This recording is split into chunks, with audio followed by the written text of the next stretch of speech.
The brand man Nyut, Quinjung. Wait, don't look at me like that.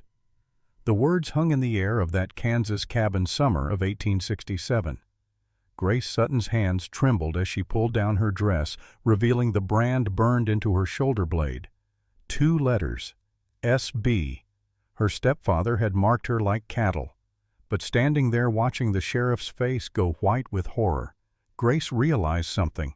The scars that were meant to break her would become the evidence that freed her. This is the story of how a girl who was branded like property became the woman who built a shelter for survivors. Of how the worst thing that ever happened to her led to the best thing she ever became. Kansas, summer of 1867. Kansas, summer of 1867. The prairie stretched out like God's own canvas painted in shades of gold and amber under a merciless sun. Heat rose from the earth in waves that blurred the horizon, making the distant hills shimmer like mirages. This was land that either broke a man or made him, and there wasn't much middle ground between the two. Nathan Holbrook stood at the fence line of his ranch hammer in one weathered hand, watching a dust cloud rise in the distance. He was 52 years old, though the sun and wind had carved lines into his face that made him look older. His right leg bore a limp from a Confederate bullet at Shiloh, a reminder that some wounds never fully heal. The gray in his hair had crept in early silver, threading through what had once been dark brown. 8 years he'd lived alone on this land. 8 years since Rebecca and little Michael had been laid to rest in the small cemetery behind the church in Abilene. 8 years of waking to empty rooms and cooking meals for one and talking to horses because there was no one else to talk to. The dust cloud grew closer. Nathan set down his hammer and wiped sweat from his forehead with the back of his hand. His shirt clung to his back, soaked through from the morning's work. The fence could wait. Everything could wait. Because that dust cloud meant one thing. She was here. He'd written the letter 3 months ago, sitting at his kitchen table with a bottle of whiskey he hadn't opened and a pen that felt too heavy in his hand. The mail-order bride agency in St. Louis had charged him $50. Not to buy a wife, they'd been very clear about that. To facilitate an introduction. To help a woman who needed a new start find her way west. Nathan had no illusions about what he was offering. This wasn't a romance from one of those dime novels they sold at the general store. This was a practical arrangement. He needed help with the ranch. She needed safety and a roof over her head. That was all. That was enough. The wagon rounded the bend, pulled by 2 tired-looking horses. The driver was a man Nathan recognized, Jake Morrison, who ran freight between Abilene and the train depot in Junction City. Jake tipped his hat as the wagon creaked to a stop in front of the cabin. "Got a delivery for you, Nate." Jake called out, his voice carrying the dust of the road. "Special one, too." Nathan walked toward the wagon, his limp more pronounced than usual. Long days of work made the old injury ache. He could hear his heart beating in his chest, a steady drum that seemed too loud in his ears. Then she stepped down from the wagon. Grace Ellen Sutton was 22 years old, though at first glance she might have passed for younger. She wore a plain gray dress that had seen better days, the hem dusty and torn in places. Her blonde hair, the color of wheat just before harvest, was pulled back in a bun that was coming loose, strands falling around her face. She was thin painfully, so her wrists delicate as bird bones where they emerged from her sleeves. But it was her eyes that Nathan noticed most. Blue as a summer sky, but empty in a way that made his chest tighten. Eyes that had seen things no one her age should have to see. She clutched a small battered valise in both hands like it was the only thing anchoring her to the earth. Her shoulders were hunched forward, making herself smaller, as if she could disappear if she just folded in enough. Nathan removed his hat, an old habit his mother had beaten into him. "Miss Sutton, I'm Nathan Holbrook. Welcome to Kansas." She didn't meet his eyes. Her gaze fixed somewhere around his boots, and her voice when she spoke was barely above a whisper. "Mr. Holbrook." There was a pause, awkward and heavy. Jake Morrison cleared his throat and climbed down from the wagon, unhitching a small trunk that contained, Nathan assumed, the rest of her worldly possessions. It wasn't much. The trunk was no bigger than a hope chest. "Well," Jake said, setting the trunk on the porch with a grunt, I'll be heading back to town. You folks need anything else?" Nathan reached into his pocket and handed Jake a few coins. "Much obliged." Jake climbed back onto his wagon, but before he snapped the reins, he leaned down and said quietly so Grace wouldn't hear. She didn't say a word the whole ride from Junction City. Not one word. Might want to handle this one gentle, Nate. Nathan nodded once, and Jake drove away, leaving nothing but silence and dust. Grace stood there on his land, still clutching that valise, still looking at the ground. The wind picked up hot and dry, pulling more strands of hair loose from her bun. She swayed slightly, and Nathan wondered when she'd last eaten. Really eaten, not just picked at food. He took a step forward, and she flinched. It was a small movement, barely noticeable, but Nathan had been a soldier. He knew what fear looked like. He knew what it looked like when someone expected pain. He stopped where he was. "Miss Sutton," he said, keeping his voice low and steady the way you'd talk to a spooked horse. "You're safe here. I know you don't know me yet, and I know this must all seem mighty strange, but I give you my word, as a man who's lived in this territory for 20 years, you're safe on this land." She looked up then, just for a moment. Those blue eyes found his face, and Nathan felt something twist in his gut. Not attraction, though she was pretty in a fragile way. No, this was something else, something that felt uncomfortably like recognition. He'd seen eyes like that before, in the mirror mostly in the years after Rebecca died. "Wait," she said suddenly, her voice cracking. "Don't look at me like that." Nathan blinked confused. "Like what, ma'am?" "Like—" She struggled with the words, her hands tightening on the valise until her knuckles went white. "Like you're disappointed. Like I'm not what you paid for. I know I'm not much to look at. I know I'm too thin and too plain and probably not what you expected. But I can work. I can cook and clean, and I won't be a burden, I promise. Just please don't send me back." The words came out in a rush, desperate and raw, and Nathan felt his heart break a little. What the hell had happened to this girl? "Miss Sutton," he said carefully. "I didn't pay for anything. I paid a fee to an agency to help you get here safely. You don't owe me nothing. Not one damn thing. You understand me?" She stared at him like he'd just spoken in a foreign language. "You're my wife now in the eyes of the law," he continued, replacing his hat on his head. "But that's just paper. What matters is you got a place to sleep that's safe food to eat, and nobody here's gonna hurt you. That's all I'm offering. That's all I'm asking. We clear?" Grace nodded slowly, though the confusion in her eyes didn't fade. "Now." Nathan gestured toward the cabin. "It ain't much, but it's solid. Got a good roof, stays cool in summer, warm in winter. Let me show you inside, and then I'll let you get settled. You must be tired from the journey." He picked up her trunk, noting how light it was, and carried it toward the cabin. He didn't look back to see if she followed, didn't want to make her feel pressured or watched. But he heard her footsteps behind him, small and hesitant on the hard-packed earth. The cabin was simple. One main room with a kitchen area, a table and 2 chairs, a fireplace, and a door leading to the bedroom. It wasn't fancy, but it was clean. Nathan had spent the last week scrubbing every surface, washing the curtains, making sure everything was presentable. He set the trunk down near the bedroom door. "There's the bedroom. Bed's got clean sheets. There's a wash basin and pitcher, and I put some soap and towels out for you." Grace stood in the middle of the main room, still holding that valise, her eyes darting around like a trapped animal looking for exits. Nathan moved to the kitchen area, putting distance between them. "You hungry? I got some cold chicken from yesterday, and there's bread. Not much, but it'll fill you up." "I'm fine," she said quickly, too quickly. "When's the last time you ate?" "Yesterday morning." "Then you ain't fine." Nathan pulled out a plate and began arranging food on it. "Sit down, Miss Sutton, please." She sat, but only on the very edge of the chair, like she might need to bolt at any moment. Nathan set the plate in front of her, along with a glass of water from the pump.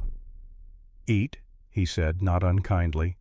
"I got work to finish outside. Take your time, get settled. We'll talk about everything else later." He headed for the door, but her voice stopped him. "Mr. Holbrook." He turned. She was looking at him now. really looking at him, and there was something desperate in her gaze.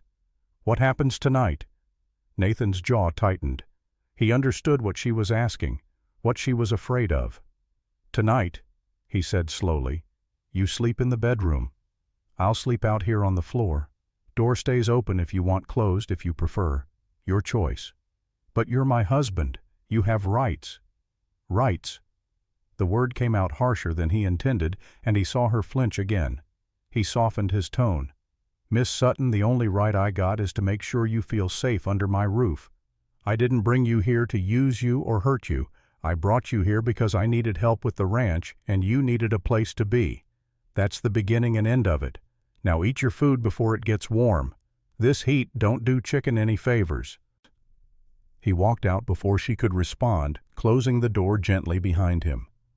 Outside, Nathan stood on the porch and took several deep breaths. His hands were shaking, not from fear, but from anger. Anger at whoever had put that look in Grace Sutton's eyes. Anger at whatever had happened to her that made her expect pain from a man she'd just met. He'd been a soldier. He'd killed men in battle. He'd done things in the war he wasn't proud of, things that still visited him in nightmares. But he'd never not once raised his hand to a woman. Never would. The sun was starting its descent toward the horizon, painting the sky in shades of orange and red. Nathan went back to his fence repair, but his mind wasn't on the work. He was thinking about the girl in his cabin, the wife he'd acquired on paper, but who looked at him like he might strike her at any moment. What the hell had he gotten himself into? Inside the cabin? Grace sat at the table and stared at the plate of food. Her stomach growled, but she couldn't bring herself to eat. Not yet. She needed to think, needed to understand what was happening. Nathan Holbrook wasn't what she expected. She'd expected someone cruel, someone who would take what he wanted because he'd paid for the privilege. She'd expected rough hands and rougher words. She'd steeled herself for it during the entire journey from Ohio, telling herself she could survive anything as long as it meant being away from Silas. But Nathan had offered her the bedroom, had promised to sleep on the floor, had looked genuinely confused when she'd thanked him for his disappointment. Grace didn't know what to do with kindness. It was a language she'd forgotten how to speak. She picked up the chicken and took a small bite. It was good. Better than good. The meat was tender and seasoned with herbs she couldn't name. She took another bite, then another, and before she knew it, she'd eaten half the plate. The water was cold and sweet. She drained the glass. For the first time in 6 years, Grace felt the tiniest flutter of something that might have been hope. But hope was dangerous. Hope got you hurt. She'd learned that lesson the hard way. She pushed the plate away and stood walking to the bedroom door. The room beyond was small but neat. The bed looked comfortable, the quilts hand-sewn in a pattern of blue and white. There was a dresser with a cracked mirror, a chair, a small table with a lamp. On the bed lay a white nightgown freshly washed and folded. Grace picked it up and held it to her chest. It smelled like soap and sunshine. She set it back down carefully and turned to look out the bedroom window. She could see Nathan out by the fence line working in the fading light. His movements were methodical, practiced. Even with his limp, he moved with a confidence that came from knowing his own strength. Grace had known men who used their strength to hurt. But watching Nathan now, she saw something different. Control. Restraint. Like he was always holding something back. The sun finally set, and darkness crept across the prairie like a living thing. Grace heard Nathan's footsteps on the porch, heard him washing up at the pump outside. She quickly retreated from the window and sat on the edge of the bed, her hands folded in her lap. There was a knock on the door frame. Nathan stood in the doorway, not crossing the threshold. "Just wanted to let you know I'm turning in," he said. "You need anything, you just holler. I'm a light sleeper." "Mr. Holbrook," Grace said, her voice steadier than she felt. "I don't understand. Why are you being so kind to me?" He was quiet for a long moment, and in the dim light from the lamp, she couldn't read his expression. "Because someone should have been kind to you a long time ago," he finally said. "Good night, Miss Sutton. Sleep well." He closed the door gently, leaving her alone in the darkness. Grace changed into the nightgown with shaking hands. She blew out the lamp and lay down on the bed, pulling the quilts up to her chin. The mattress was soft. The pillow smelled like lavender. She waited for sleep to come, but it didn't. Instead, she lay there listening to the sounds of the night. Crickets chirping, wind rustling through the grass. And on the other side of the door, the sound of Nathan settling onto the floor with a blanket. He really was going to sleep out there. Grace closed her eyes and tried not to cry. She'd promised herself she wouldn't cry anymore. Tears were weakness, and weakness got you hurt. But lying there in that strange bed in that strange house on that vast Kansas prairie, feeling safer than she'd felt in 6 years, the tears came anyway. Silent and hot sliding down her cheeks to soak into the lavender-scented pillow. She cried for the girl she'd been before Silas. She cried for her mother. She cried for the 6 years of hell she'd endured. And maybe, just maybe, she cried a little bit with relief. Because for the first time in a very long time, Grace Sutton felt like she might survive after all. The night deepened. Stars appeared in the vast Kansas sky, more stars than Grace had ever seen in Ohio. The prairie settled into its nocturnal rhythm, alive with sounds she didn't recognize. And in the main room, Nathan Holbrook lay on the hard wooden floor with a thin blanket and wondered what demons haunted the girl sleeping in his bed. He'd seen that look before. In the eyes of soldiers who'd seen too much combat. In the eyes of freed slaves bearing the scars of their bondage. It was the look of someone who'd been broken and put back together wrong. Nathan shifted on the floor, trying to find a position that didn't make his bad leg ache. He was 52, too old to be sleeping on floors. But he'd meant what he said. She needed to feel safe, and if that meant he slept on wood planks for a while, so be it. He thought about Rebecca. Sweet Rebecca, who died while he was off playing hero in a war that had taken everything from everyone. She'd been sick for 3 days before she passed, and little Michael had gone 2 days after her. By the time Nathan got the telegram and made it home, they were already in the ground. He'd stood at those graves and sworn he'd never forgive himself. And he hadn't. Maybe that's why he'd written to the agency, not really looking for a wife, but looking for a way to stop being a ghost in his own life. Looking for a reason to be something other than the man who'd chosen duty over family and lost everything that mattered. From the bedroom he heard a sound. Soft crying muffled by a pillow. Nathan closed his eyes and said nothing. Some things a person had to work through on their own. Some pain couldn't be talked away or fixed with kind words. It had to be felt, processed, survived. He knew that better than most. The crying eventually stopped.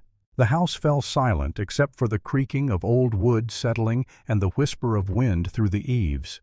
Nathan drifted into an uneasy sleep, the kind where you're never quite under, always half aware of your surroundings. A soldier's sleep. A widower's sleep. The sleep of a man who'd learned the hard way that peace was temporary and loss was forever. He dreamed of Rebecca, as he often did. But this time, she wasn't lying in a sick bed. She was standing in a field of wheat, healthy and whole, and she was smiling at him. Not sad, not accusing, just smiling. "It's all right, Nate," she said, though her lips didn't move. "Let yourself live again." He woke with a start, disoriented. The cabin was dark. The stars outside the window told him it was some time past midnight. He heard movement in the bedroom. Then Grace screamed. Nathan was on his feet before he was fully conscious, years of military training overriding everything else. He limped to the bedroom door and pushed it open. Grace was sitting up in bed, tangled in the quilts, her eyes wide and unseeing in the darkness. She was still asleep, caught in the grip of a nightmare. "No," she whimpered, her voice small and broken. "Please, Silas, no. I'll be good. I promise I'll be good. Please don't hurt me. Please." Nathan's blood ran cold. Silas. So there was a name attached to whatever had happened to her. He approached the bed slowly, careful not to startle her. "Grace? Grace, wake up. You're safe. It's just a dream." She didn't hear him. She was somewhere else, somewhere terrible, reliving something that made her whole body shake. "Please," she sobbed. "Mama, help me. Somebody help me." Nathan's hands clenched into fists at his sides. He wanted to shake her awake, pull her out of whatever hell she was trapped in. But he knew better. Waking someone violently from a nightmare could do more harm than good. "Grace," he said louder, more firmly. "Grace Sutton, you're in Kansas. You're in my cabin. You're safe now. Wake up." Her eyes finally focused, finding him in the darkness. For a moment she didn't recognize him, and the terror in her gaze was absolute. Then clarity came flooding back. She looked around the room at the unfamiliar walls, at Nathan standing several feet away, with his hands held up where she could see them. "I'm sorry," she said immediately, her voice hoarse. "I'm so sorry. I didn't mean to wake you. I'll be quiet. I promise I'll be quiet." "Don't apologize." Nathan sat down on the floor, putting himself at a lower level than her, making himself less threatening. "Nightmares ain't nothing to apologize for. Lord knows I got my own share." Grace pulled the quilts tighter around herself. In the faint starlight coming through the window, Nathan could see tear tracks on her cheeks. "Who's Silas?" he asked quietly. Her whole body went rigid. "How do you know that name?" "You said it. In your sleep." The silence that followed was heavy enough to crush stone. "My stepfather," Grace finally whispered. "Silas Blackwood. He the one who hurt you." She didn't answer, but she didn't need to. The answer was written in every line of her body, every breath she took. Nathan nodded slowly. "You don't gotta tell me nothing you don't want to tell, but I need you to understand something, Grace. That man, whoever he is, whatever he did, he ain't here. He can't touch you no more, not while I'm breathing." "You don't know him," Grace said, her voice shaking. "You don't know what he's capable of. Maybe not. But I know what I'm capable of. And I promise you on my honor, as a man who's killed other men and made peace with it, if he shows his face anywhere near this ranch, he'll regret it." There was steel in Nathan's voice now, a hardness that came from somewhere deep and dark. Grace heard it, and instead of scaring her, it steadied her somehow. "Do you want to talk about it?" Nathan asked. "Sometimes talking helps, sometimes it don't. Your choice." Grace was quiet for so long that Nathan thought she might have decided against it. He was about to excuse himself when she spoke. "My mother died when I was 15. She began, her voice flat and distant. "Anna Sutton. She was married to Silas for 2 years before she died. He seemed like a good man at first, respectable. He owned a lumber mill in Ohio, had money, people in town looked up to him." She paused, pulling the quilts even tighter. "Mama fell down the stairs. That's what Silas told everyone. That she'd tripped, fallen, broken her neck. There was a funeral. Everyone came.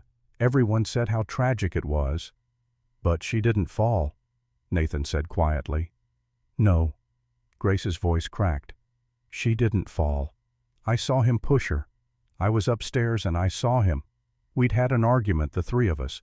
Mama was defending me, saying Silas was too strict, too controlling. He got angry, really angry, and he just pushed her. She went backwards down the stairs. I heard her neck snap." Grace closed her eyes and fresh tears spilled down her cheeks. "I ran downstairs and Mama was just lying there, not moving. Her eyes were open, but she wasn't seeing nothing. And Silas, he looked at me and he said, 'This is your fault. You made me angry. You did this.' And I believed him. I was 15 years old and I believed him." Nathan felt sick. Not just sick, but a rage so deep and cold it scared him. He'd seen terrible things in the war. He'd participated in terrible things. But this was different. This was a man murdering his wife and blaming a child for it. After the funeral, Grace continued, her voice mechanical now, reciting facts like she was reading from a ledger. "Things changed. Silas said I had to earn my keep now that Mama was gone. He said I owed him for the roof over my head, for the food I ate. At first it was just extra chores. Then he started locking me in my room at night. Then the beating started." She pulled down the neck of her nightgown, slightly revealing the edge of a scar that disappeared under the fabric. Even in the dim light, Nathan could see it was bad. "He used a belt mostly, sometimes his fists. He said he was disciplining me, making me better, making me obedient. He said it was his duty as my guardian. Nathan's hands were shaking. He pressed them flat against his thighs to still them. When I was 16, I tried to run away. Made it about 5 miles before he caught me. Grace's voice dropped to barely above a whisper. He brought me back. Locked me in the cellar for 3 days. No food, no water. Just darkness. When he finally let me out, he had something with him. A branding iron. Small one, the kind you'd use for marking tools. She turned slightly, and Nathan saw her fingers touch her right shoulder blade through the nightgown. He heated it in the fireplace, she said, her voice completely devoid of emotion now. Held me down on the kitchen table. Burned his initials into my shoulder. SB said I was his property now, and property gets marked so people know who it belongs to. Nathan stood up abruptly and walked to the window. He needed to move, needed to do something with the violence rising in his chest. He gripped the windowsill so hard the wood creaked. 6 years, Grace said behind him. 6 years of that. I stopped fighting after the brand, stopped trying to run. I just existed, went through the motions, cooked his meals, cleaned his house, took my beatings when I didn't move fast enough or speak respectfully enough. I became a ghost in my own body. How'd you get away? Nathan asked, his voice rough. About 2 months ago, a traveling merchant came through town. He had newspapers from different states selling them for a penny each. Silas was at the mill, and I had a penny I'd found in the street. I bought a Kansas newspaper. Don't even know why. Just wanted something different to look at, I guess. Grace managed a small, bitter smile. Your advertisement was in there. Widowed rancher seeks bride. Must be hard-working, honest. Will provide safety and partnership. I stared at that word for an hour. Safety. Like it was written in a foreign language. So you answered it. I waited until Silas went to a business meeting in Columbus. He'd be gone 3 days. I broke into his safe. I knew the combination because I'd watched him open it 1,000 times. I took $500. Not all he had, but enough. Took Mama's wedding ring, too, the one he'd kept locked up. Then I stole one of his horses and rode to the nearest town with a telegraph office. She laughed, but there was no humor in it. I've never ridden a horse before that day, nearly fell off 6 times. But I made it. Sent a wire to the agency in St. Louis, paid them their fee, bought a train ticket, and I ran. I've been running ever since. The silence in the room was absolute.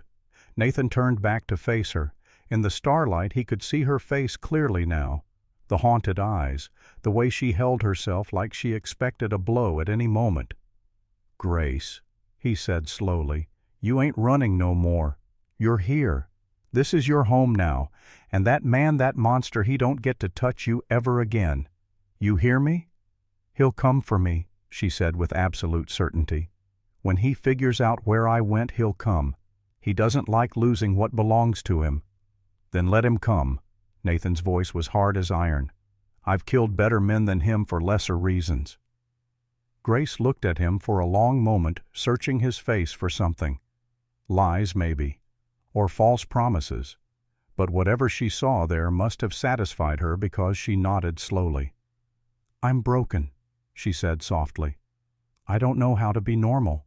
I don't know how to be a wife or a partner or anything useful. I'm just broken. Nathan moved closer, but not too close. He lowered himself back down to the floor, sitting with his back against the wall, giving her space. You ain't broken, Grace. You're hurt. There's a difference. Broken means you can't be fixed. Hurt means you need time to heal. And we got nothing but time out here.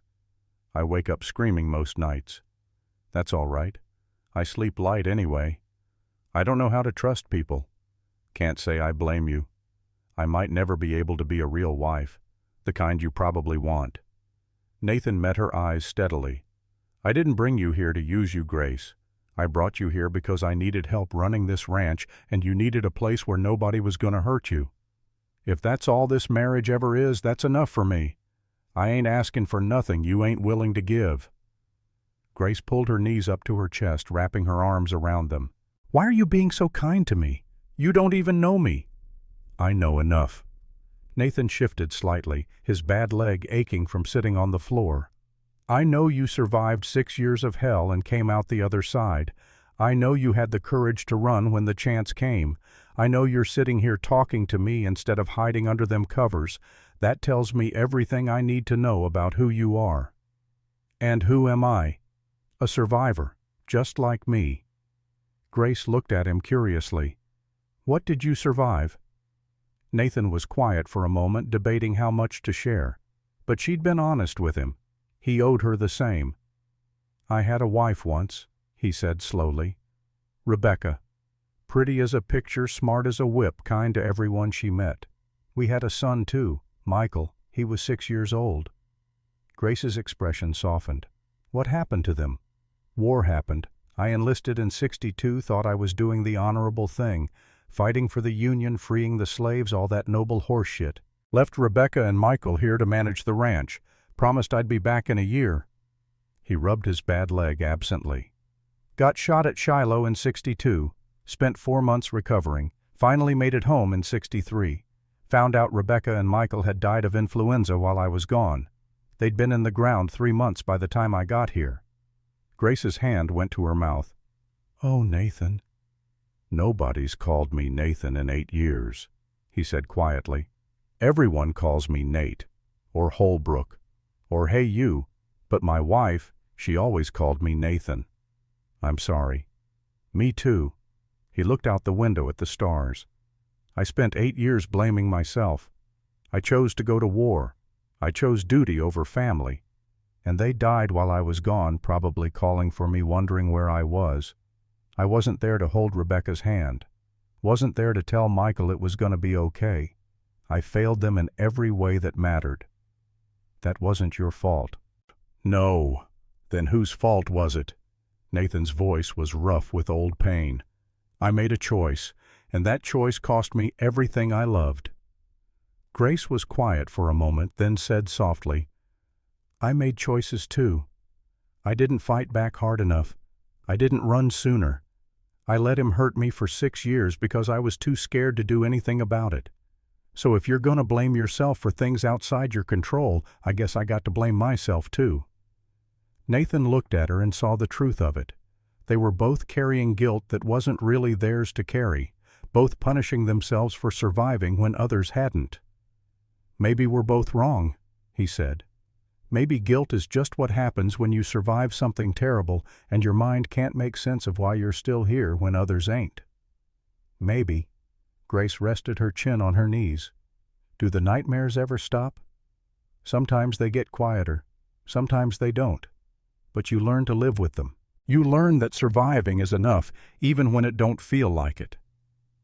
They sat in silence for a while, two broken people in a dark room sharing truths they'd never shared with anyone else. Finally, Grace yawned, exhaustion catching up with her. You should try to get some more sleep, Nathan said, standing with a grunt. His leg had gone stiff from sitting on the floor. Morning comes early on a ranch. Nathan. He paused in the doorway waiting. Thank you. For listening. For understanding. For not treating me like I'm crazy. You ain't crazy, Grace. You're just hurt. And hurt people need time and safety to heal. I can give you both. He closed the door gently behind him and returned to his spot on the floor in the main room. But this time sleep didn't come. He lay there in the darkness thinking about everything Grace had told him. Silas Blackwood. The name burned itself into Nathan's memory. If that man ever showed his face in Kansas, Nathan would make sure he regretted it. He'd done terrible things in the war, things that still haunted him. But protecting a woman who'd been brutalized for 6 years, that wasn't a sin. That was justice. The first light of dawn began to creep through the windows. Nathan stood and stretched, feeling every one of his 52 years in his aching back and stiff leg. He moved quietly to the kitchen area and began preparing breakfast. Coffee first, strong and black. Then eggs, bacon, and biscuits. He wasn't much of a cook, but he could manage the basics. The smell of cooking must have woken Grace because after about 20 minutes the bedroom door opened.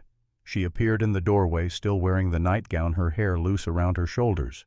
She looked younger like this, more vulnerable.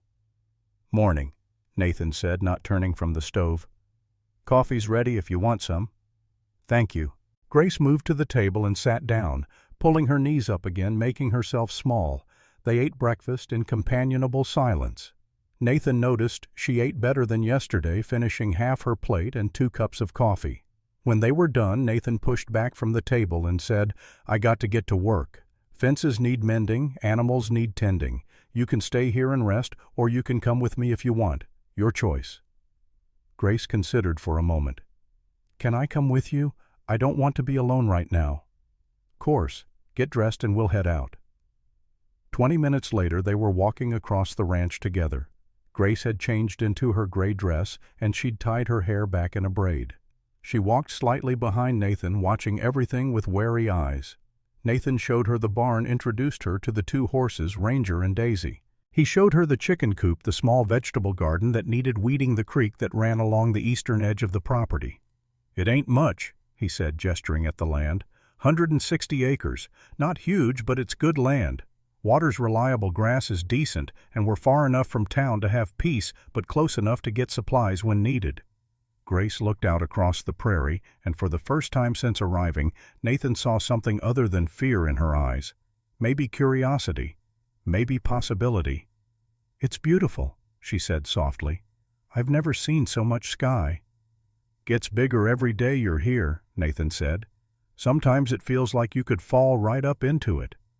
They worked together through the morning. Nathan mended fence while Grace weeded the garden. Neither talked much, but there was something comfortable about the shared labor, something peaceful. Around midday, the sound of approaching horses made them both look up. 3 riders were coming up the road. Nathan recognized the lead rider immediately, Sheriff Tom Clayton, his old war buddy. But he didn't recognize the other 2 men. Grace had gone completely still beside him, her face pale. "It's all right," Nathan said quietly. "That's Sheriff Clayton. We served together in the war. He's a good man." But the tension in Grace's body didn't ease. The riders stopped in front of the cabin. Clayton dismounted, tipping his hat to both of them. He was a big man, 54 years old, with a thick gray beard and eyes that missed nothing. "Nate," he said, "heard you got yourself a wife. Thought I'd come by to make it official." "Official?" Clayton gestured to the 2 men with him. "Need to register the marriage in town. Legal requirements and all that. These here are my deputies, Frank and Miller. They're witnesses." Nathan relaxed slightly. Of course. The marriage needed to be registered. "Grace," he said, "this here's Sheriff Tom Clayton. Tom, my wife Grace Sutton. Well, Grace Holbrook now, I suppose." Grace gave a small nod, but didn't speak. Clayton pulled out some papers. "Just need you both to sign these, and then we'll get them filed in town. Make everything legal and proper." They signed. Clayton's deputies witnessed. It took all of 5 minutes. As Clayton was preparing to leave, he pulled Nathan aside. "She all right?" he asked quietly, glancing at Grace, who stood several yards away. She looked scared of her own shadow. "She's had a hard time of it," Nathan said. "Give her space. She'll come around." "All right. But Nate, if you need anything at all, you know where to find me." "Appreciate it, Tom." The sheriff and his deputies rode away, leaving Nathan and Grace alone again. "You're really my husband now," Grace said, staring at the dust cloud the riders had left behind. "Legal and everything. Does that bother you?" She considered the question. "No. It just feels strange. Like I'm dreaming." "If it's a dream, let's hope we don't wake up for a while." That earned him a small smile, the first real smile he'd seen from her. It transformed her face, made her look less like a frightened girl and more like the woman she could be. The rest of the day passed quietly. They worked, they ate dinner, they sat on the porch as the sun set. Grace asked questions about the ranch, about Kansas, about anything except her past. Nathan answered, keeping his voice even and calm. When full dark came, Nathan stood. "Time for bed. You want the door open or closed tonight?" Grace thought for a moment. "Open, if that's all right." "Whatever makes you comfortable." They settled into their respective sleeping places, Nathan on the floor, Grace in the bed. But this time there was less fear in the air, less tension. "Nathan," Grace's voice came from the darkness. "Yeah. I'm glad I answered your advertisement." "Me too, Grace. Me too. And for the first time in 8 years, Nathan Holbrook went to sleep, feeling like maybe, just maybe, he wasn't a ghost anymore. Maybe neither of them were. The first week passed like a slow river, each day flowing into the next with a rhythm that was both strange and comforting. Grace woke each morning to the smell of coffee and the sound of Nathan moving quietly in the kitchen, always careful not to wake her too early. She'd lie there for a few minutes, listening to those domestic sounds, reminding herself that this was real, that she was safe, that the man on the other side of that door wasn't Silas. On the second morning, she emerged from the bedroom to find Nathan already gone, a plate of breakfast waiting for her on the table, still warm. Eggs and toast, simple but carefully prepared. There was a note beside the plate written in careful block letters. Gone to check the cattle in the north pasture. Back by noon. Food's in the icebox if you get hungry before then. N. Grace ate slowly, taking her time. The cabin felt different in the daylight, less threatening. She washed her dishes, then found herself at loose ends. What was she supposed to do? What did wives do on ranches? She started with what she knew. Cleaning. She swept the floors, dusted the shelves, washed the windows. The work was familiar, comforting in its routine. But unlike at Silas's house here, there was no fear driving her movements. No worry that she'd miss a spot and be punished for it. When Nathan returned at noon, he found the cabin spotless. "You didn't have to do all this," he said, looking around at the gleaming surfaces. "I wanted to. I need to earn my keep." Nathan frowned. "Grace, you don't need to earn nothing. This is your home now. You can do as much or as little as you want." She didn't know how to respond to that. The idea of choice was still foreign. That afternoon, Nathan took her out to the barn and introduced her properly to the animals. There were 2 horses, Ranger, a large black gelding with a white star on his forehead, and Daisy, a gentler mare the color of caramel. "Ranger's mine," Nathan explained, running a hand down the gelding's neck. "Had him 8 years. He's stubborn as hell and has a mean streak with strangers, but he's loyal. Daisy here, she's yours if you want her." Grace approached the mare cautiously. She'd never been around horses much, and the animal seemed enormous up close. But Daisy turned her head and regarded Grace with soft brown eyes that held no threat. "She won't hurt you," Nathan said. "She's gentle as they come. Used to belong to Rebecca. She loved this horse." Grace reached out slowly, touching the mare's neck. The horse's coat was warm and smooth under her fingers. Daisy nickered softly and leaned into the touch. "Hello, Daisy," Grace whispered. "I'm Grace." Something about the simple act of touching this animal, this creature that couldn't hurt her and wouldn't judge her, made Grace's throat tighten with emotion. She pressed her forehead against Daisy's neck and just breathed, feeling the horse's warmth, hearing her steady breathing. Nathan watched from a few feet away, giving her space. After a moment he said, "I'll teach you to ride if you want. Not today, but soon. Out here knowing how to ride can be important." Grace nodded, not trusting her voice. They spent the rest of the afternoon working around the ranch. Nathan showed Grace how to collect eggs from the chickens, a task that proved more challenging than it looked. The hens were territorial and aggressive, pecking at her hands when she reached into the nesting boxes. "You got to be firm with them," Nathan said, demonstrating. "Show them you ain't scared. Chickens are like bullies. They sense fear and go right for it." On her third try, Grace managed to collect a basket of eggs without getting pecked. She felt absurdly proud of herself. That evening they ate dinner together at the small table. Grace had helped prepare the meal, chopping vegetables while Nathan handled the meat. It was the first time in 6 years she'd cooked without fear crawling up her spine. "You're a good cook," Nathan observed. "Better than me, anyway." Silas was particular about his meals, Grace said, then immediately regretted mentioning him. But Nathan didn't press. He just nodded and kept eating. After dinner they sat on the porch and watched the sun set. The sky turned gold, then orange, then deep purple. Grace had never taken the time to just sit and watch the day end. At Silas's house she'd always been working, always busy, always trying to stay invisible. "It's beautiful here," she said softly. "It is," Nathan agreed. That's one thing Kansas has got going for it. The sky's so big you can see forever. Do you ever get lonely, living out here by yourself? Nathan was quiet for a moment. I did, for a long time. After Rebecca and Michael died, the silence was the hardest part. This place felt like a tomb, but then I guess I got used to it, or I thought I did anyway. And now, he looked at her, and there was something gentle in his expression. Now it don't feel so empty. Having you here, it's like the house is waking up again, like it remembers what it's for. Grace felt her cheeks warm. She wasn't used to kindness, wasn't used to being wanted for something other than what she could provide or endure.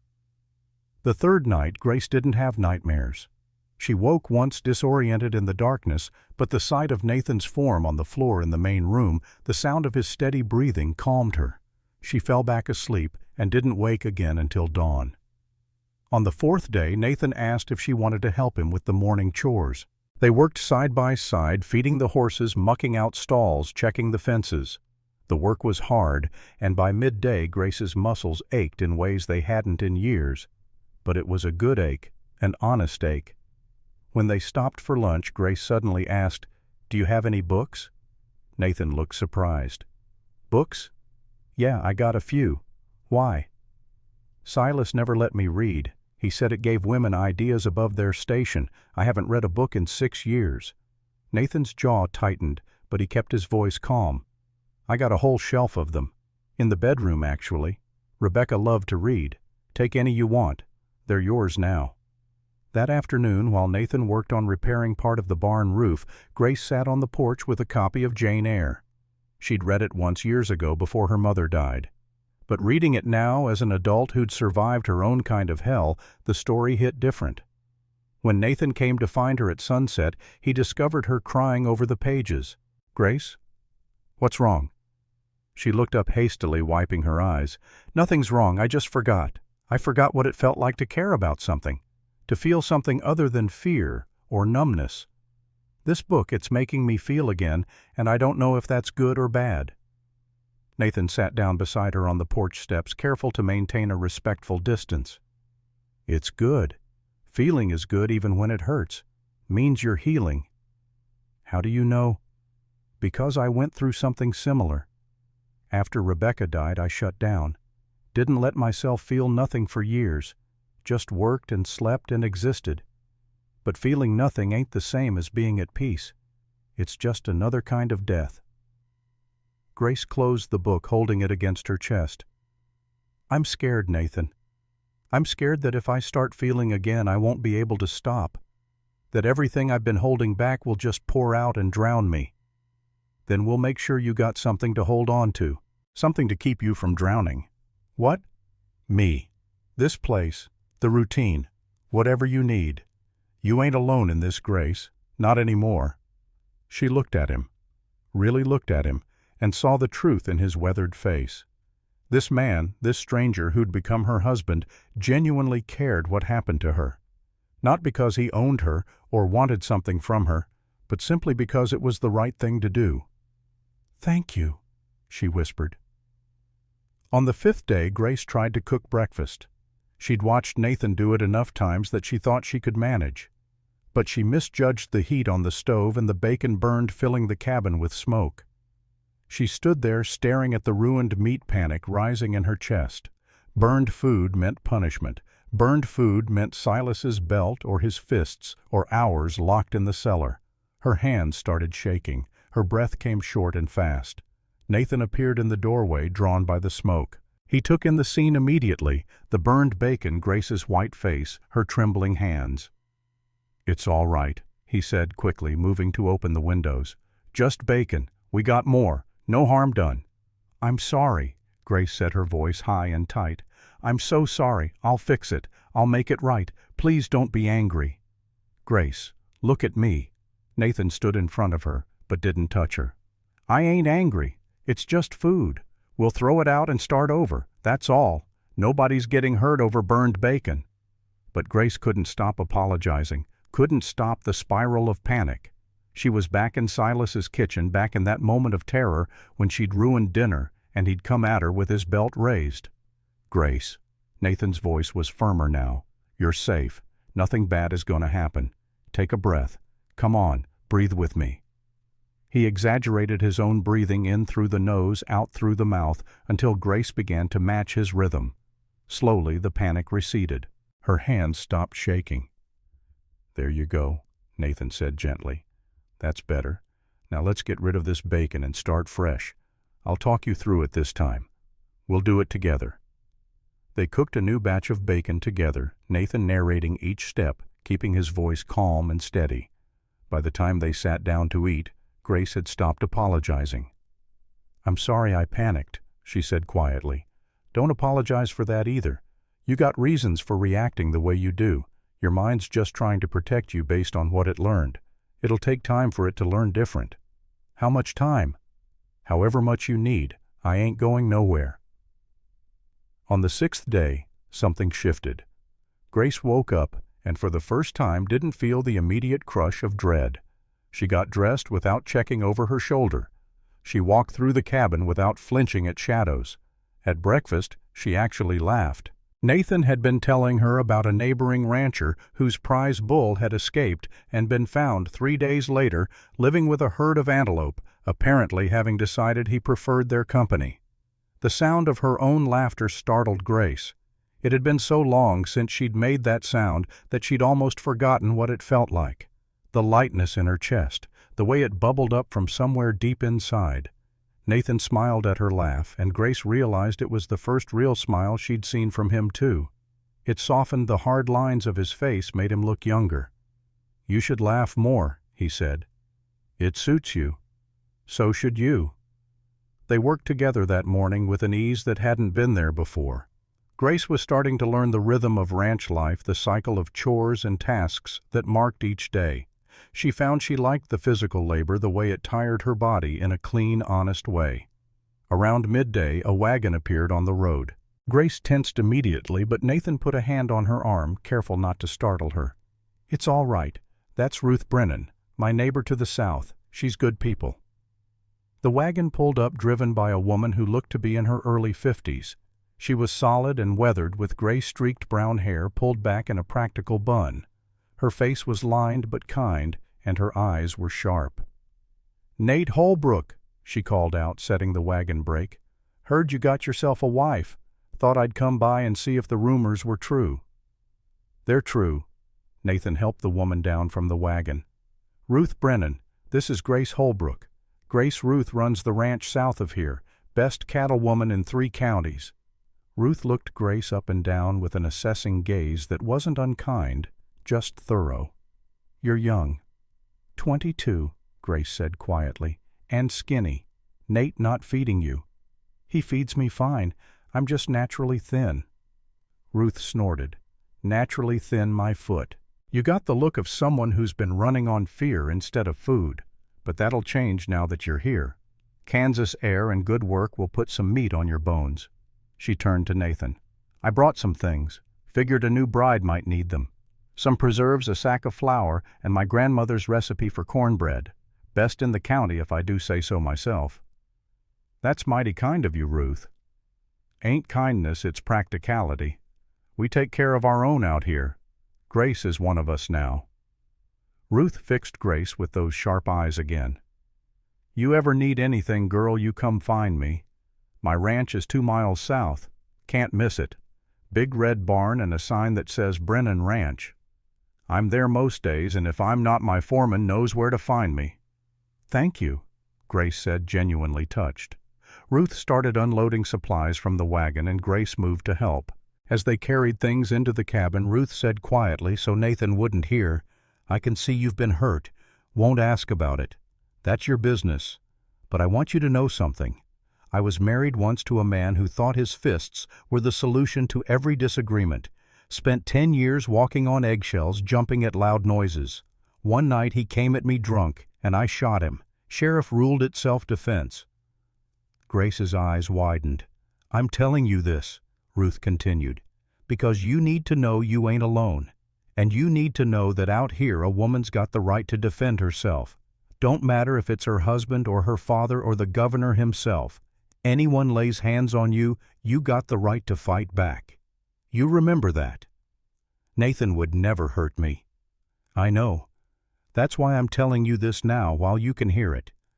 Nate's one of the good ones. But if whoever hurt you before ever comes around, you remember what I said. You got the right to defend yourself. They finished unloading in silence, but Grace felt something settle in her chest, a kind of solidarity she'd never experienced before. Ruth had survived too. Ruth understood. Before she left, Ruth invited them both to dinner the following Sunday. Nothing fancy, just stew and biscuits, but it'll do you good to see other folks. Can't live in isolation forever. After Ruth drove away, Grace stood on the porch and watched the dust settle. She's intimidating, Grace said. Nathan chuckled. Ruth? Yeah, she can be, but she's solid. You won't find a more loyal friend in the whole territory. She told me she shot her husband. She did. Earl Brennan was a mean drunk. Came at her with a knife one night. Ruth put 2 bullets in his chest. Nobody mourned him much. Grace turned to look at Nathan. Would you have mourned him? Nope. Some men need killing. Earl Brennan was one of them. The 7th day was Sunday. They spent the morning at church in Abilene, a small wooden building with a bell tower and hard wooden pews. Grace wore her best dress, which wasn't saying much, and sat beside Nathan, acutely aware of the curious looks from other congregants. People were friendly but distant, not quite sure what to make of the young mail-order bride who'd appeared so suddenly. Grace kept her head down and her hands folded, trying to be as invisible as possible. After the service, several women approached to introduce themselves. They were polite, welcoming even, but Grace could see the questions in their eyes. Who was she? Where had she come from? Why had Nathan Holbrook, who'd been alone for 8 years, suddenly decided to marry Nathan, stayed close, deflecting the more intrusive questions with practiced ease? Grace was grateful for his presence, his solid bulk between her and the curiosity of strangers. That evening they went to Ruth's ranch for dinner as promised. The meal was simple but delicious, and Ruth's foreman, an older man named Charlie, regaled them with stories about cattle drives and encounters with outlaws. As they were leaving, Ruth pulled Grace aside one more time. You settling in all right? Yes, ma'am. Nathan's been very kind. Good. You remember what I told you, about defending yourself? I remember. Ruth nodded, satisfied. One more thing. If you ever need to talk woman to woman, my door's open. Sometimes it helps to talk to someone who understands. Grace felt tears prick her eyes. Thank you. That means more than you know. The second week began, and Grace found herself falling into the rhythm of ranch life more naturally. She collected eggs without getting pecked. She helped Nathan with the horses, learning to brush them down and clean their hooves. She cooked meals that didn't burn. One morning Nathan found her in the garden pulling weeds with fierce concentration. You don't have to do all that, he said. I can help. I like it. It's peaceful. And I like watching things grow. Nathan knelt beside her, his bad leg protesting, and began pulling weeds too. They worked in companionable silence for a while before Grace spoke. Nathan, can I ask you something? Sure. Why did you really write to that agency? What made you decide after 8 years alone to look for a wife? Nathan was quiet for a long moment, his hands stilling in the dirt. Honest answer, I was tired of being half dead. I'd been going through the motions for so long I'd forgotten what it felt like to actually live. Then one day I was sitting in my cabin and I realized I couldn't remember the last time I'd spoken out loud. Couldn't remember the last time I'd laughed or felt anything besides tired. And I thought, this ain't living. This is just waiting to die.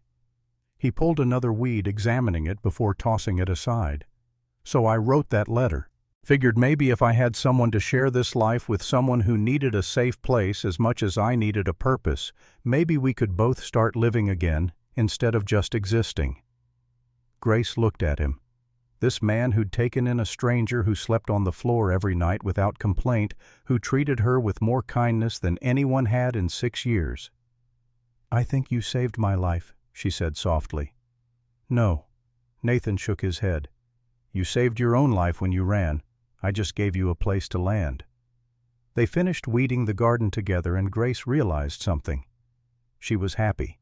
Not the giddy, euphoric happiness of fairy tales, but the quiet, steady happiness of safety, of routine, of not being afraid every moment of every day. It was enough, more than enough. That afternoon, Nathan announced he had something to show her.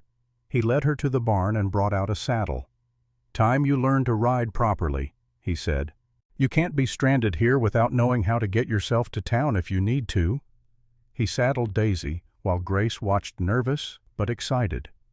The mare stood patiently as Nathan adjusted straps and checked buckles. "Now," Nathan said, "mounting is the trickiest part at first. Put your left foot in the stirrup, grab the saddle horn, and swing your right leg over. Don't overthink it." Grace tried, and failed, and tried again. On the third attempt she managed to haul herself up into the saddle, though her landing was less than graceful. From up here the world looked different, bigger. She was higher than she'd ever been, and it was both terrifying and exhilarating. "Good," Nathan said. "Now hold the reins like this. Gentle pressure. Daisy knows what to do, you just have to guide her a little." He spent the next hour teaching her the basics. How to make Daisy walk, how to turn, how to stop. Grace fell off twice, landing hard on the packed dirt of the corral, but each time she got back up and tried again. By the end of the lesson she was exhausted and sore, but she'd managed to ride Daisy around the corral 3 times without falling. "You're a natural," Nathan said, grinning. "Another week of practice and you'll be racing me." That night Grace's entire body ached, but it was a good ache, an earned ache. She lay in bed and thought about how far she'd come in just 2 weeks, from terrified and broken to someone who could laugh and ride horses and pull weeds in a garden. The healing wasn't complete. She still flinched at sudden movements, still had nightmares, though less frequently, still carried the scars, both visible and invisible, that Silas had given her. But she was healing, slowly, like a bone knitting back together after a break. It hurt sometimes, the healing, but it was happening. On the 15th day, exactly 2 weeks after her arrival, Grace woke to find Nathan already gone. There was no breakfast waiting, no note, just silence. Panic fluttered in her chest. Had he left? Had he decided she was too much trouble? Had Silas found them? She forced herself to breathe, to think rationally. Nathan's hat was gone from its peg by the door. His boots were missing. He'd gone out to work, that was all. Nothing sinister. She made her own breakfast, then set about her chores. But the unease persisted, a low hum of anxiety that she couldn't quite shake. Around mid-morning she heard a horse approaching. Grace looked out the window and saw Nathan riding in, but he wasn't alone. There was someone with him walking alongside the horse. A man, rough-looking, dusty from travel.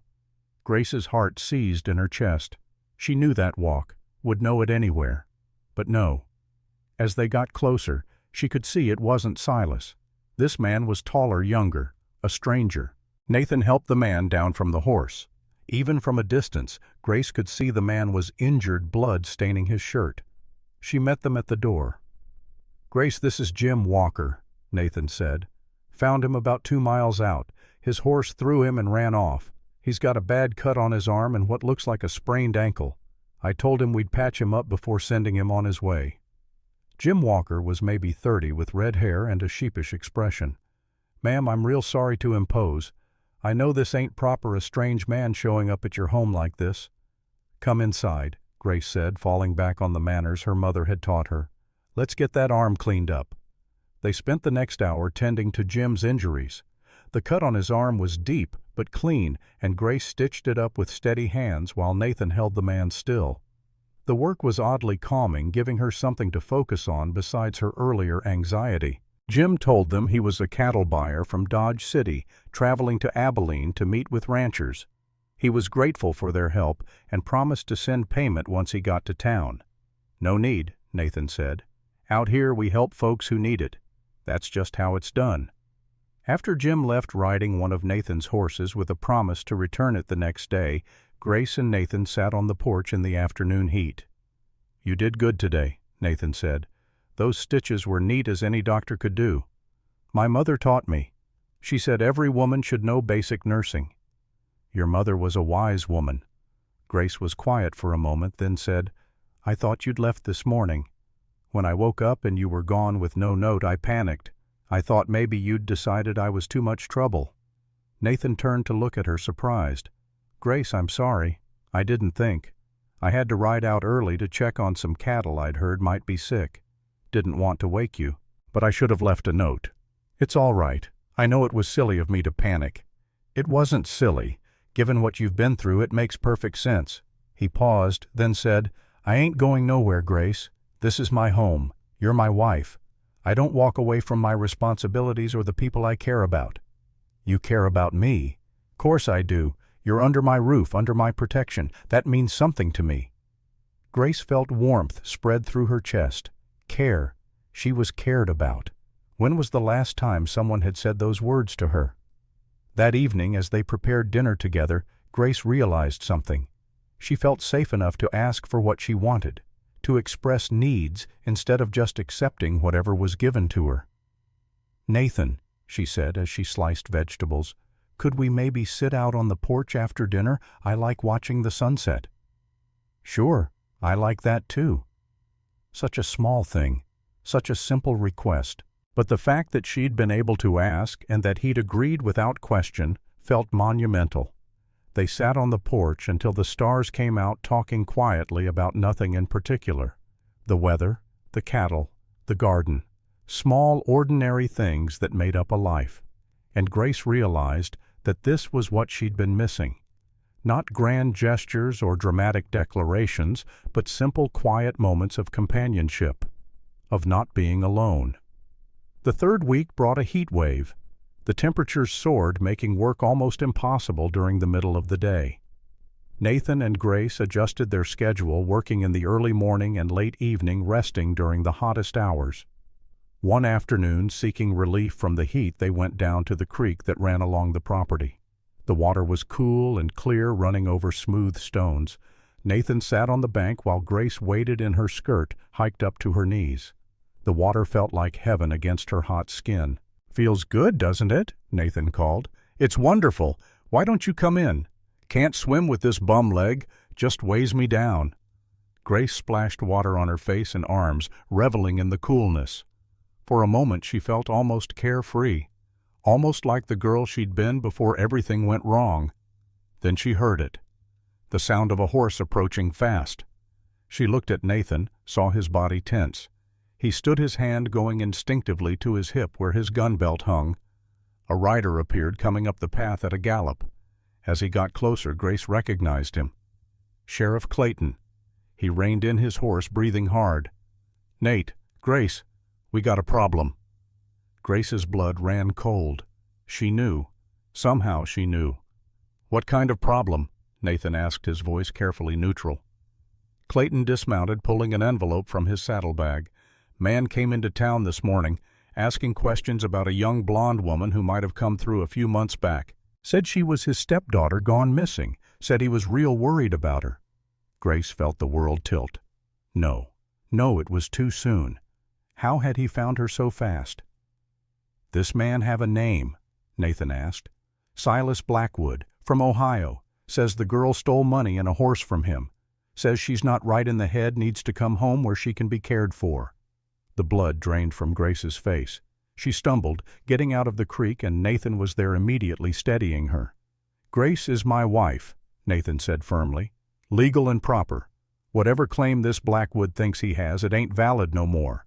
Clayton looked uncomfortable. That's the problem, Nate. He's got papers.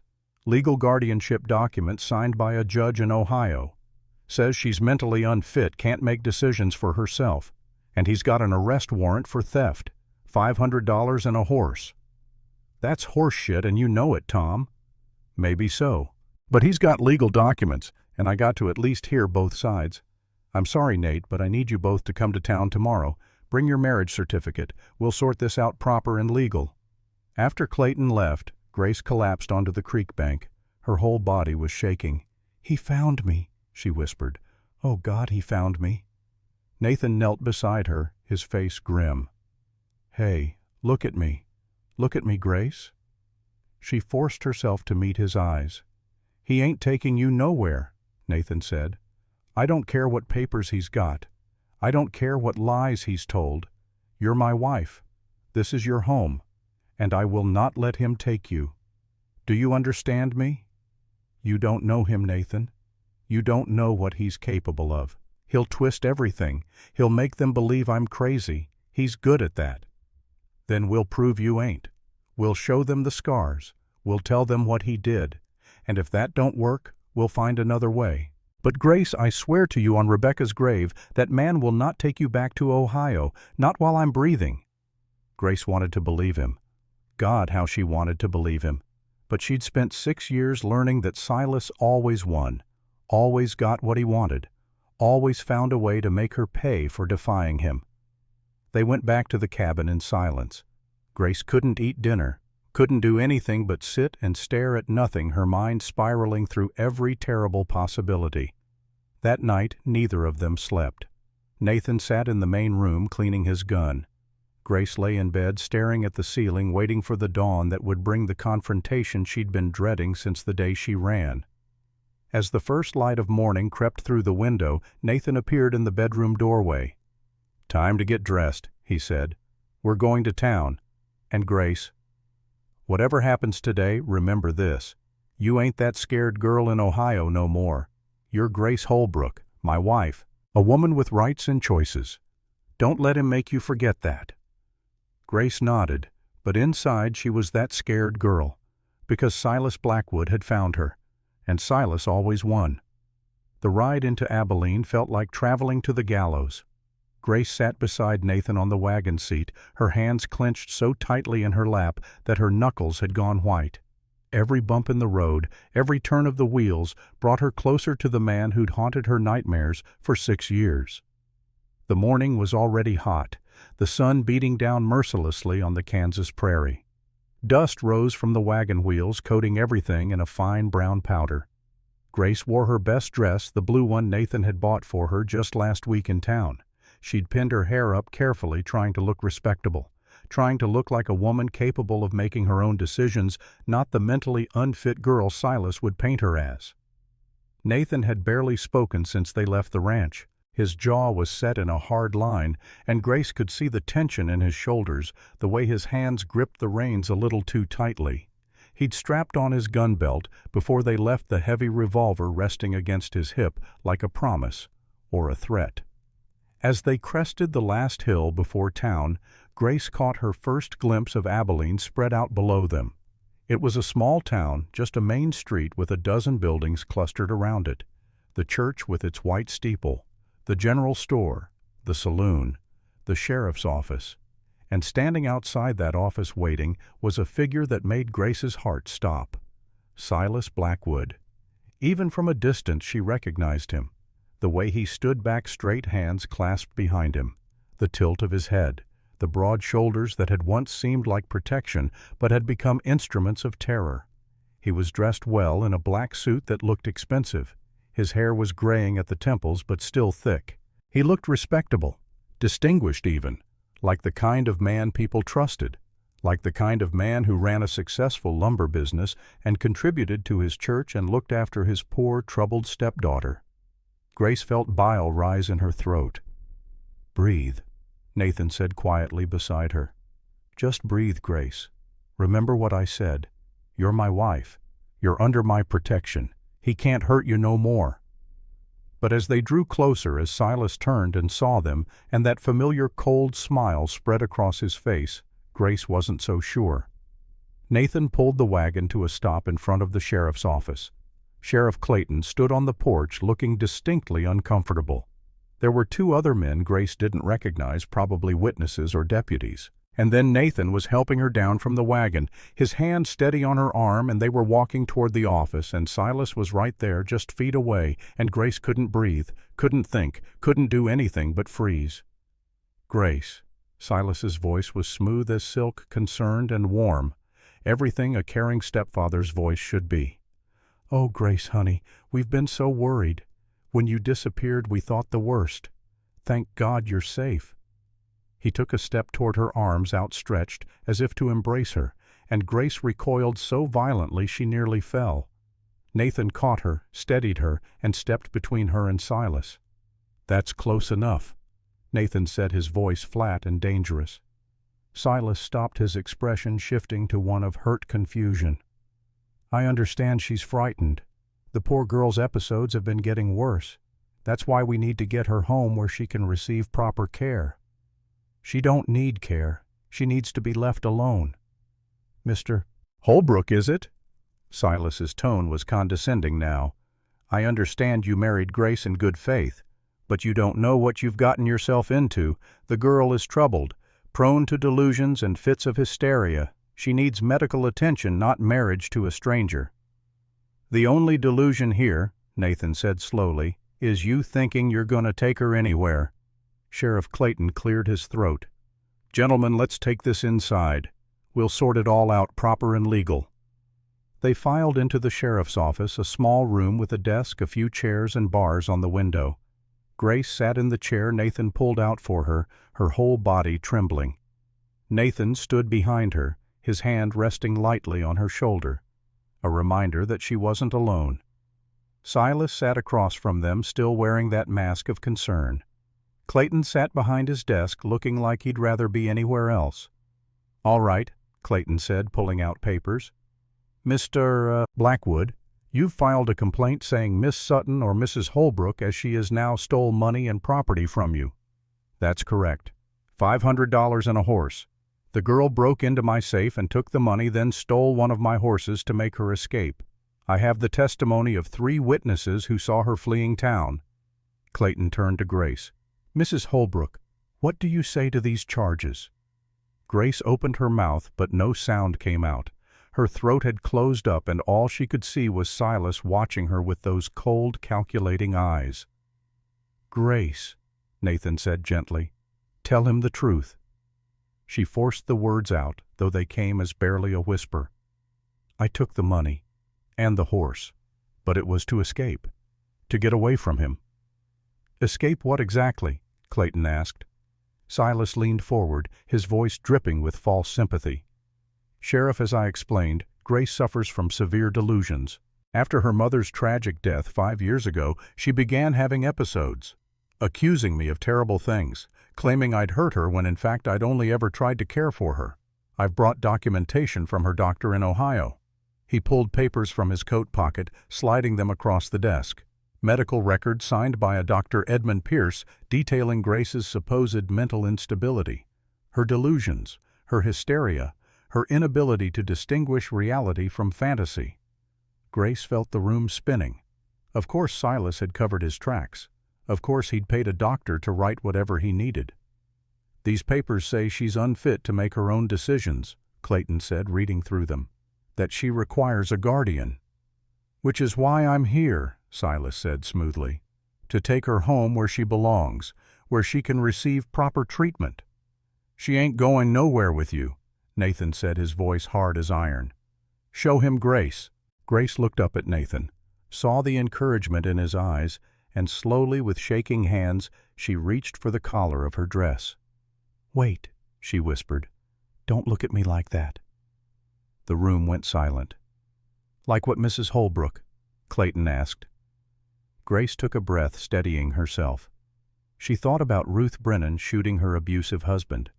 She thought about the scars that marked her body, the evidence of her torture. She thought about Nathan sleeping on the floor every night to make her feel safe. And she thought about the girl she'd been when she arrived in Kansas, terrified and broken, and the woman she was becoming. Someone stronger, someone who could fight back. "Like I'm crazy," she said, her voice gaining strength. "Like I'm making this up, like I deserve what happened to me." She stood, and before anyone could stop her, she turned around and began unbuttoning the back of her dress. Nathan moved to help, his hands steady as he worked the buttons. "Grace, honey, don't do this." Silas said, a hint of panic creeping into his voice. "You're having an episode. You don't know what you're saying." But Grace ignored him. She pulled the dress down to her waist, exposing her back. The room went deathly silent. Her back was a road map of scars, long raised welts from a belt, burn marks from cigarettes, and on her right shoulder blade, clearly visible, even though the wound had healed years ago, were the letters SB branded into her flesh. Sheriff Clayton's face went white. One of the deputies actually looked away, unable to stomach the sight. "Jesus Christ," Clayton breathed. "That's what he did to me," Grace said, her voice steady, now strong. "For 6 years, he beat me, he burned me, he branded me like an animal because I tried to run away when I was 16. These scars don't lie, Sheriff. They don't have episodes or delusions. They're real, and they're all from him." She turned to face Silas, pulling her dress back up with as much dignity as she could muster. For the first time since she'd run, she looked directly into his eyes without flinching. "You don't own me anymore," she said. "You never did. I'm not your property. I'm not your stepdaughter. I'm nothing to you now, and I'm never going back to Ohio." Silas's mask had finally cracked. The concern was gone, replaced by cold fury. "You ungrateful little bitch. After everything I did for you. Fed you, clothed, you kept a roof over your head after your whore mother died." "You murdered her," Grace said. "I saw you push her down those stairs. I watched her die." "You can't prove that." "No, but I can prove what you did to me. Sheriff Clayton can see it. Everyone in this room can see it, and if you try to take me back, I'll make sure everyone in Ohio sees it too. Every neighbor, every church member, every business associate. I'll strip down in the middle of town square if I have to, and I'll show them exactly what kind of man Silas Blackwood really is." Clayton stood, his hand moving to his own gun. "Mr. Blackwood, I'm going to have to ask you to leave town. Right now." "On what grounds? I have legal guardianship papers. I have a warrant for her arrest." "Your warrant's from Ohio. It don't mean nothing here. And those guardianship papers were signed when she was a minor. She's 22 now, married and capable of making her own decisions. As for those scars, that's evidence of assault. Severe assault. I could arrest you right now for what you did to that girl." Silas stood, his face twisted with rage. "You small-town hicks don't know who you're dealing with. I have money. I have connections. I'll have your badge, Clayton." "Maybe so. But until then, you got 1 hour to be out of my county. After that, if I see your face again, I'll arrest you for assault with intent to maim. And trust me, a Kansas jury won't look kindly on a man who brands young girls." For a long moment, Silas just stared at them all. Then his gaze settled on Grace, and the hatred there was so pure, so concentrated, that she actually took a step back. "This ain't over, girl," he said softly. "You think you're free? You'll never be free. I'll find a way. I always do. You're mine, Grace. You'll always be mine." "Get out," Nathan said, his hand dropping to his gun. "Before I forget, I'm a civilized man." Silas held his gaze for a moment longer, then turned and walked out. They heard his boots on the wooden sidewalk, then the sound of a horse being mounted, and then he was gone. Grace's legs gave out. She collapsed into the chair, shaking so hard her teeth chattered. Nathan was there immediately, kneeling beside her, his arms around her. "You did it," he said quietly. "You stood up to him. You beat him, Grace." But Grace couldn't stop shaking, because Silas's last words echoed in her mind. "This ain't over." And she knew with cold certainty that he'd meant it. They stayed in town for another hour, giving statements to Clayton, making sure everything was documented. The sheriff assured them he'd send word to authorities in Ohio about the abuse, would make sure Silas faced consequences. But Grace knew better. Men like Silas didn't face consequences. They slithered away and bided their time and waited for another chance to strike. The ride home was quiet. Grace sat beside Nathan, exhausted in a way that went beyond physical tiredness. She felt hollowed out, like she'd left part of herself back in that office. When they reached the ranch, Nathan helped her down from the wagon and guided her inside. She went straight to the bedroom and lay down fully clothed, staring at the ceiling. Nathan appeared in the doorway a few minutes later with a cup of tea. "Drink this," he said gently. "Ruth brought it by last week. Said it helps with nerves." Grace sat up and took the cup, sipping the warm liquid. It tasted like chamomile and something else she couldn't identify. It did help a little. The shaking began to subside. "He's going to come back," she said quietly. You know that, don't you? He won't just give up. I know. Nathan sat on the edge of the bed, careful to maintain a respectful distance. But Grace, listen to me. If he comes back, he'll be doing it illegal. He's got no legal claim on you now. That means he'll be acting outside the law, and men who act outside the law can be dealt with accordingly. You mean you'll kill him? If it comes to that, yes, I'll kill him, and I won't lose a minute's sleep over it. Grace looked at this man who'd become her husband, this stranger who'd shown her more kindness in a month than Silas had in 6 years, and she felt something shift inside her. Not love, not yet, but trust. Deep, genuine trust. I don't want you to kill anyone because of me, she said. Then let's hope it don't come to that. But Grace, I want you to understand something. I've killed men before, in the war. And I made my peace with it because I knew I was protecting something worth protecting. If killing Silas Blackwood is what it takes to keep you safe, I'll do it. And I'll make peace with that too. That night, Grace couldn't sleep. Every sound made her jump.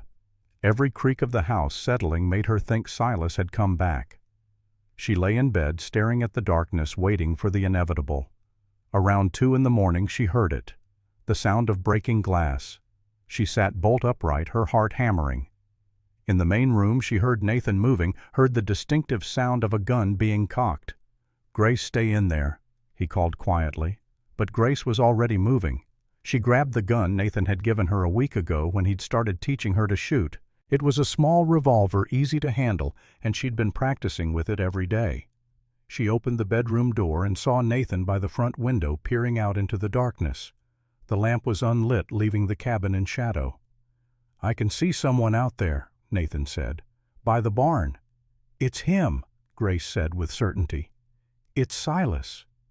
As if in answer, they heard a voice from outside, slurred, angry, drunk.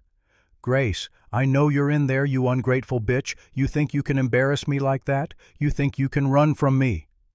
Nathan moved toward the door, but Grace stopped him. No, she said. This is my fight. Grace, he's dangerous. So am I. She looked down at the gun in her hand, felt its weight. Remembered Ruth's words. You got the right to defend yourself. I need to do this, Nathan. I need to face him. If I don't, I'll be afraid of him for the rest of my life. Nathan searched her face for a long moment, then nodded slowly. All right. But I'm right behind you. He makes one wrong move, I put a bullet in him. Grace walked to the door, took a deep breath, and opened it. Silas stood in the yard maybe 20 feet away. He was disheveled, his expensive suit rumpled and stained. In his hand was a pistol, and even from a distance Grace could see his finger on the trigger. There she is, he said, his words slurring together. My little Grace, thought you were so smart, showing everyone your scars, turning them against me. But you're still mine, girl. You'll always be mine. Grace stepped out onto the porch. Behind her she heard Nathan follow, but he stayed in the doorway, giving her space. I'm not yours, Silas, she said, her voice steady. I never was. You just convinced me I was. I gave you everything. He stumbled slightly, catching himself. Your mother was nothing. A weak, pathetic woman who couldn't even keep a man happy. But I took you in. I provided for you. I made you useful. You murdered her, and then you tortured me for 6 years. That's not providing, Silas. That's evil. Evil. He laughed, a harsh, ugly sound. I was teaching you obedience, teaching you your place. Women need to be controlled, Grace. They need a firm hand or they get ideas above their station. Grace felt something cold and hard settle in her chest. This man had terrorized her for years, had made her believe she was worthless, broken, deserving of pain, had stolen her youth, her innocence, her sense of self. But looking at him now, drunk and pathetic and full of impotent rage, she realized something. He was just a man, not a monster, not a demon, just a cruel, broken man who'd found power in hurting someone weaker than himself. And she wasn't weak anymore. You're wrong, she said quietly. About everything. Women don't need to be controlled. We need to be respected, valued, protected, yes, but not from our own thoughts and choices. Protected from men like you." "Shut your mouth!" Silas snarled, raising his gun.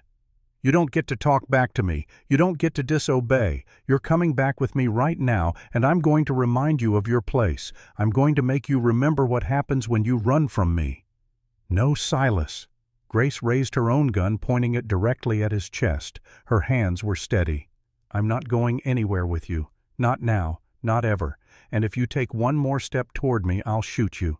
You don't have the guts. Don't I?" Grace's voice was cold now, empty of fear. "You spent 6 years trying to break me. You beat me. You burned me. You branded me like an animal. You took everything from me that mattered. But you know what you didn't take: my will to survive. And right now, my survival depends on you leaving. So I'll ask you one more time. Get off my land." "Your land?" Silas laughed again. "This is your husband's land. You own nothing. You are nothing." "She's my wife," Nathan said from the doorway, his voice carrying across the yard. "That makes this her land as much as mine. And you're trespassing. Under Kansas law, she's got every right to defend her property." Silas's face twisted with rage. "You turned her against me, filled her head with lies, made her think she was better than she is." "No," Grace said. "You did that yourself. Every time you raised your hand to me, every time you told me I was worthless, every time you made me believe I deserved the pain. You created this moment, Silas. You made me into someone who would rather die than go back to you." Something flickered in Silas's eyes. Understanding, maybe, or fear, because he was seeing probably for the first time that Grace truly meant what she said, that she would pull that trigger if he forced her to. "You're bluffing," he said, but there was uncertainty in his voice now. Grace cocked the hammer on her revolver. The sound was loud in the quiet night. "Try me." For a long moment they stood there in the darkness, two people locked in a battle of wills that had been 6 years in the making. Then Silas moved. Not toward Grace, but his arm swung up, his gun pointing at her face. 2 shots rang out simultaneously. Silas's shot went wide, missing Grace by feet. Her shot didn't miss. The bullet caught Silas in his right hand, the one holding the gun. He screamed, dropping the weapon, clutching his bleeding hand to his chest. "You shot me!" He stared at Grace in disbelief. "You actually shot me." "I told you I would." Grace's voice was calm, though inside she was shaking. "Now get off my land before I aim higher." Nathan was beside her now, his own gun trained on Silas. "You heard her. Start walking, back to town, and then you keep walking until you're out of Kansas entirely." "I need a doctor. I'm bleeding." "Then you better walk fast. Clayton's got a doctor in town. But if you ever come back here, if you ever so much as write a letter to my wife, I'll finish what she started. And I won't aim for your hand." Silas looked between them, saw the determination in their faces, and finally understood. He'd lost, completely and utterly. He stumbled backward, still clutching his bleeding hand, and began walking toward the road. Every few steps he'd look back as if expecting them to shoot him in the back. But Grace and Nathan just stood there watching until he disappeared into the darkness. Only when he was gone did Grace lower her gun. Her hand started shaking, then the adrenaline draining away, leaving her weak and dizzy. Nathan took the gun from her gently and set it aside, then pulled her into his arms. She collapsed against his chest, not crying, just trembling. "You did it," he murmured into her hair. "You stood up to him. You protected yourself. I'm so damn proud of you, Grace." "I shot him," she whispered. "I actually shot him." "You defended yourself. There's a difference." They stood there for a long time, holding each other in the darkness. Finally, Nathan said, "Come on, let's get back inside. I'll send word to Clayton in the morning. Let him know what happened."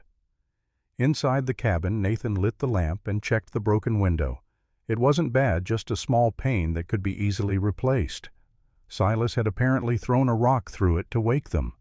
Grace sat at the table, still shaking. Nathan made her tea again this time, adding a splash of whiskey to it. "Drink," he ordered, "all of it." she did, feeling the warmth spread through her chest. Slowly the shaking subsided. "Will he come back?" she asked. "I don't think so. He's wounded, humiliated, and knows if he comes back he's likely to get killed. Men like Silas are cowards at heart. They only prey on people who can't fight back. You fought back, Grace. You proved you ain't an easy victim no more. But what if he does? Then we'll deal with it. Together." Nathan sat across from her. "Grace, I know this is hard. I know you're scared. But you need to understand something. You won. Not just tonight, but in every way that matters. You escaped him. You survived. You built a new life. And tonight you proved you can protect that life. That's not nothing. That's everything." Grace looked at him, this man who'd shown her what real strength looked like. Not the kind that came from hurting others, but the kind that came from protecting them, from giving them space to heal and grow and become who they were meant to be. "Nathan," she said softly, "thank you for everything, for bringing me here, for being patient, for teaching me to defend myself, for believing I was worth saving." "You saved yourself, Grace. I just gave you a safe place to do it." They sat together until dawn broke, talking quietly, processing what had happened. As the sun rose, painting the Kansas sky in shades of gold and pink, Nathan stood and stretched. "I'm going to ride into town," he said. "Let Clayton know what happened. Make sure Silas got medical attention and then got the hell out of Kansas. You want to come?" Grace considered, then shook her head. "No, I think I need some time alone, to think, to understand what happened." "All right, but Grace, I want you to keep that gun on you. And if anyone comes to this ranch while I'm gone, anyone at all, you shoot first and ask questions later. Understand?" "I understand." Nathan kissed her forehead, a gesture so gentle it brought tears to her eyes, and then he was gone, riding toward town on Ranger. Grace stood on the porch and watched him go, then looked out at the land that had become her home. The prairie stretched out endlessly, golden in the morning light. The sky was vast and blue and infinite. She thought about the girl who'd arrived here a month ago, terrified and broken. That girl was gone. In her place was someone stronger, someone who could face her demons and come out the other side. Grace Ellen Holbrook. Wife, survivor, fighter. She went inside and looked at the broken window, at the evidence of last night's confrontation. She should probably clean up the glass, should probably start breakfast, should probably do 1,000 normal domestic things. Instead, she went to the bedroom and pulled out the journal Nathan had given her last week, encouraging her to write down her thoughts. She'd been too scared to start it, afraid of what might come out if she let herself think too deeply. But now, sitting at the small table in the bedroom with morning light streaming through the window, Grace picked up the pen and began to write. "My name is Grace Ellen Holbrook. I am 22 years old. For 6 years I was a prisoner. For 6 years I believed I was worthless, broken, deserving of pain. But I was wrong. I am not worthless. I am not broken. I am a survivor. And today I proved that I will never be a victim again." She wrote for an hour, pouring out everything she'd been holding inside. The fear, the pain, the guilt, the shame, and finally, hesitantly, the hope. The belief that maybe, just maybe, she could have a future that wasn't defined by her past. When Nathan returned that afternoon, he found her in the garden, weeding with fierce concentration. She looked up as he dismounted, and he was struck by how different she looked. Stronger somehow, more present. "How'd it go?" she asked. "Clayton found Silas at the doctor's office. Hands pretty torn up, but he'll live. Clayton gave him a choice. Leave Kansas voluntarily or get arrested for trespassing, attempted assault, and a dozen other charges. Silas chose to leave. He's on a train back to Ohio as we speak." Grace nodded slowly, processing this information. "So it's really over. It's really over." She stood, brushing dirt from her hands. "Nathan, I need to tell you something." "What's that?" "Last night when I pulled that trigger, I wasn't scared. I was angry, furious even. At Silas, yes, but also at myself. For all the years I let him hurt me, for all the times I didn't fight back. You survived the only way you could. That ain't nothing to be ashamed of. I know that now. But Nathan, I need you to understand. I'm not that scared girl anymore. I can't be. I won't be. From now on, if someone tries to hurt me, I fight back, even if it scares you, even if it's not ladylike or proper. I fight back. Nathan looked at her for a long moment, then smiled. It was a real smile, warm and genuine and proud. Good, he said simply. That's exactly who you should be. The weeks that followed were the most peaceful Grace had known since childhood. With Silas gone, truly gone, she felt like she could finally breathe. The constant vigilance, the waiting for the other shoe to drop, began to fade. She and Nathan fell into an easy rhythm. They worked together during the day, sometimes talking, sometimes in comfortable silence. They ate meals together. They sat on the porch in the evenings and watched the sunset. And slowly, carefully, they began to build something that looked like a real marriage. One evening, about a month after the confrontation with Silas, they were sitting on the porch when Grace shifted closer to Nathan. Not much, just a few inches, but it was the first time she'd initiated physical closeness since arriving. Nathan noticed but didn't comment, didn't make a big deal of it. He just sat there solid and steady, letting her come to him at her own pace. "Nathan," she said quietly, "can I ask you something?" "Always." "When you look at me, what do you see?" He was quiet for a moment, considering the question carefully. "I see a woman who survived hell and came out the other side. I see someone brave and strong and determined. I see my wife, my partner, someone I'm damn lucky to have in my life. You don't see the scars. I see them, but they don't define you, Grace. They're part of your story, sure, but they're not the whole story, not even close." Grace leaned her head against his shoulder, a gesture that would have been impossible a month ago. Nathan went very still, afraid to do anything that might spook her. "I think I'm starting to heal," she said softly. "Really heal. Not just surviving, but actually getting better." "I think so too." They sat like that as the stars came out. Grace's head on Nathan's shoulder, his arm eventually coming up to rest gently around her. It was comfortable, safe, right. Later that night, as they were preparing for bed, Grace paused at the door to the bedroom. Nathan had his blanket ready to spread on the floor as he did every night. "Nathan," Grace said, "you don't have to sleep on the floor anymore." He looked up at her, surprised. "You sure?" "I'm sure. I trust you. And I think maybe it's time we started being a real married couple." "Not tonight," she added quickly, seeing his expression. "I'm not ready for that yet. But I want you in the same room, in the same bed.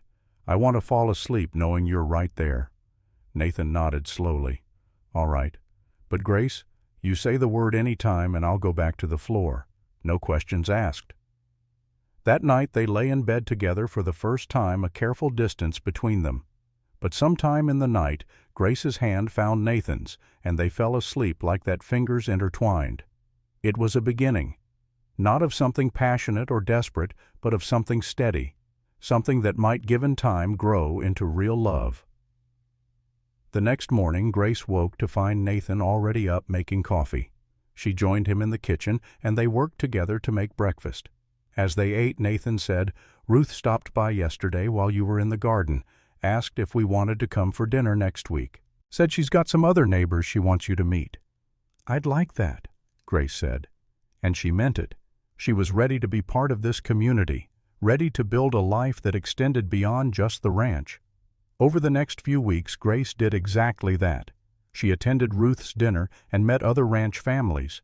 She went to church in town and joined the ladies' circle. She learned to ride Daisy well enough to make the trip to town by herself when needed. She was becoming part of Kansas, part of this life. And with each day that passed, the shadows of her past grew a little dimmer. One afternoon, about 6 weeks after the confrontation with Silas, a letter arrived. It was from Sheriff Clayton in Ohio, where word had been sent about Silas's abuse. Grace opened it with trembling hands, Nathan standing beside her. The letter was brief but impactful. An investigation had been opened into Silas Blackwood's treatment of Grace. 3 other young women had come forward with similar stories of abuse at his hands. Girls who'd worked in his house over the years. Girls who'd been too scared to speak up until they heard about Grace. Silas had been arrested. He was awaiting trial on multiple counts of assault, false imprisonment, and abuse. If convicted, he'd spend the rest of his life in prison. Grace read the letter twice, then set it down carefully. "It's really over," she whispered. "He can't hurt anyone else now." "You did that," Nathan said. "By being brave enough to show your scars, by being willing to tell your story, you gave those other women the courage to tell theirs. You saved them, Grace." She looked at him, tears streaming down her face. But these were different tears, not tears of pain or fear, but of relief, of justice, of closure. That night, as they lay in bed together, Grace rolled over to face Nathan. They'd been sharing the bed for weeks now, but always keeping that careful distance. Tonight, though, Grace closed the gap. "Nathan," she said softly, "I think I'm ready, if you are." He searched her face in the darkness. "Ready for what?" "For us, really us. I want you to hold me.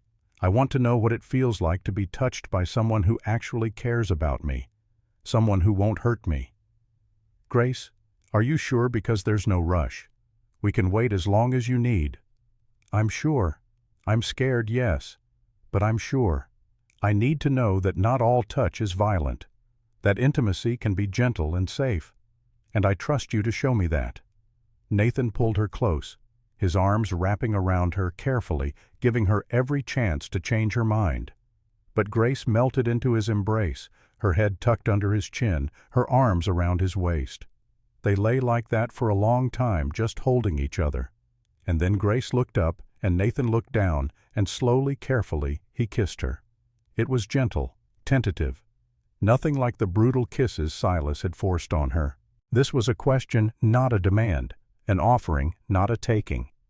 Grace kissed him back, and for the first time in her life she understood what people meant when they talked about romance, about connection, about two people choosing each other. What happened next was slow and careful. Nathan checked in with her, constantly making sure she was okay, giving her control. And Grace discovered something profound. Intimacy didn't have to be about power or control. It could be about trust, about vulnerability, about two people healing each other. Afterwards, lying in Nathan's arms, Grace cried, not from pain or regret, but from relief, from joy, from the understanding that her body was hers again, that pleasure was possible, that she could experience touch without fear. "Thank you," she whispered into the darkness. "Thank you for being patient, for showing me what this could be." "No," Nathan said, his voice rough with emotion. "Thank you for trusting me, for giving me a reason to live again instead of just existing. You saved me too, Grace. Don't ever forget that." They fell asleep tangled together, and for the first time since her mother died, Grace slept through the entire night without nightmares. The next morning, Grace woke to find Nathan watching her with a soft expression. "Morning?" he said quietly. "Morning." She stretched, feeling pleasantly sore in ways that didn't hurt. "How long have you been awake?" "A while. I was just thinking." "About what?" "About how lucky I am to have you here, to have a second chance at this, at family." Grace smiled, reaching up to touch his face. "I was thinking the same thing, about second chances, about how sometimes the worst things that happen to us lead to the best things. I wouldn't say what happened to you was anything but evil, but I'm grateful it led you here."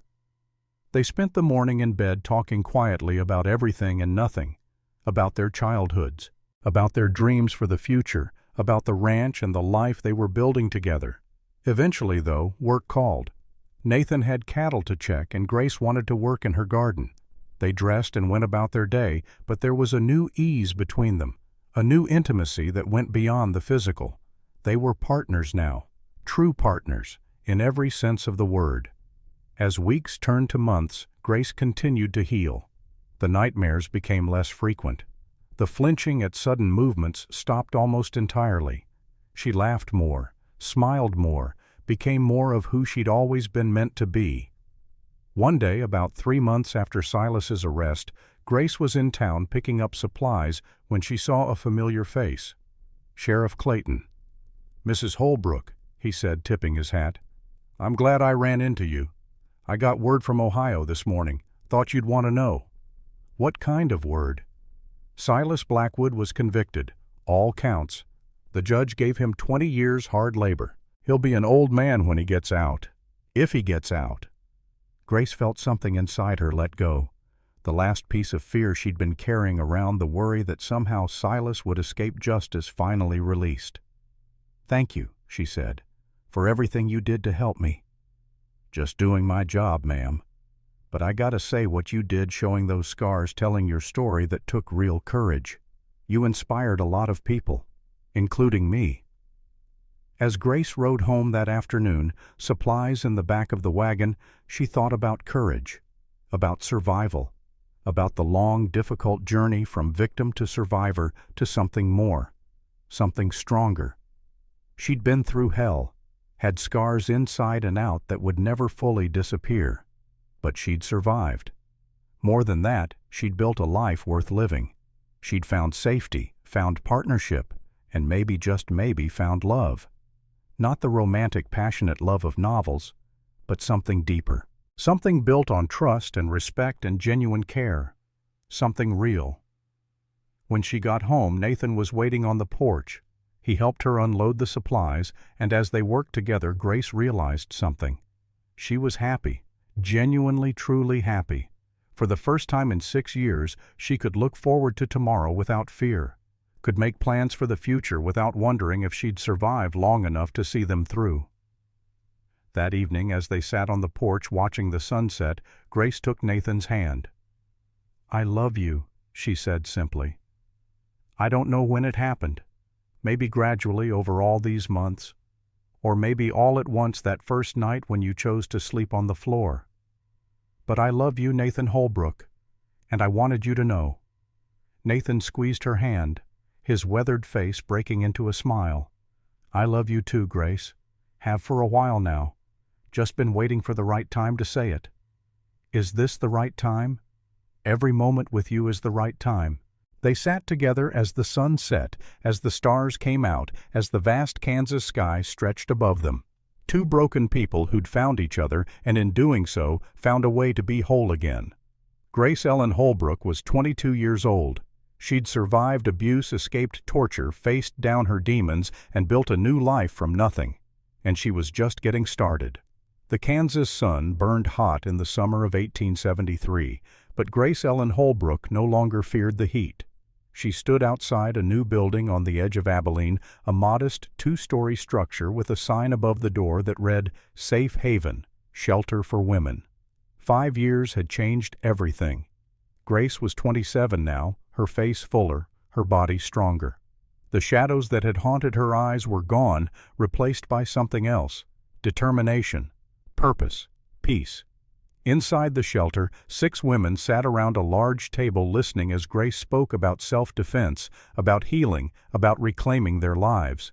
These were women who'd escaped situations like hers, women who'd found the courage to run.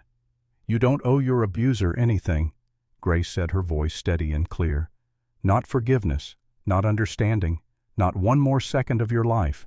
What you owe yourself is the chance to heal, to live, to be more than what was done to you." One of the younger women, barely 20, raised a trembling hand. "But what if he finds me? What if he comes back?" Grace walked over and knelt beside her chair. "Then you fight back. And you're not alone. We're all here. We've all survived, and we'll help you survive too." After the meeting, Ruth Brennan was waiting outside, leaning against her wagon. She was 55 now, grayer, but no less formidable. "Another good session," Ruth observed. "You're a natural at this, Grace." "I learned from the best." Grace smiled at the woman who'd become like a mother to her. They rode back to the ranch together, talking about plans to expand the shelter, about fundraising, about the 3 new women who'd arrived last week. When they reached the Holbrook Ranch, Grace's heart swelled at the sight. The cabin had been expanded, a new wing added for the growing family. The barn was freshly painted. The garden flourished. And on the porch, Nathan sat with their 2 children. Michael was 4 years old, named after Nathan's first son. He had his father's dark hair and serious expression. Sarah was too blonde like Grace, with her mother's blue eyes, but none of the fear that had once filled them. "Mama!" Sarah squealed, running toward Grace on unsteady toddler legs. Grace scooped her up, breathing in the scent of her daughter's hair. This was what freedom looked like, what healing had built. Nathan stood Michael clinging to his leg, and Grace felt that familiar warmth in her chest. Love. Real deep, earned love. "How'd it go?" Nathan asked. "Good. Helped 3 women today realize they're stronger than they think. Just like someone helped you 5 years ago." Grace kissed him, brief and sweet. "We helped each other." That evening, after the children were in bed, Grace sat at the small desk in their bedroom and opened the drawer. Inside was a box she rarely looked at anymore. The brand scar was still on her shoulder. She could feel it under her nightgown. But it didn't define her. Not anymore. She was about to close the drawer when Nathan appeared in the doorway. "Mail came today," he said quietly, holding an envelope. "It's from Ohio, from the prison." Grace's hand froze. She hadn't heard Silas's name in years, hadn't thought about him except when helping other women escape similar hells. "Do you want me to burn it?" Nathan asked. Grace looked at the envelope for a long moment, then shook her head. "No, give it to me."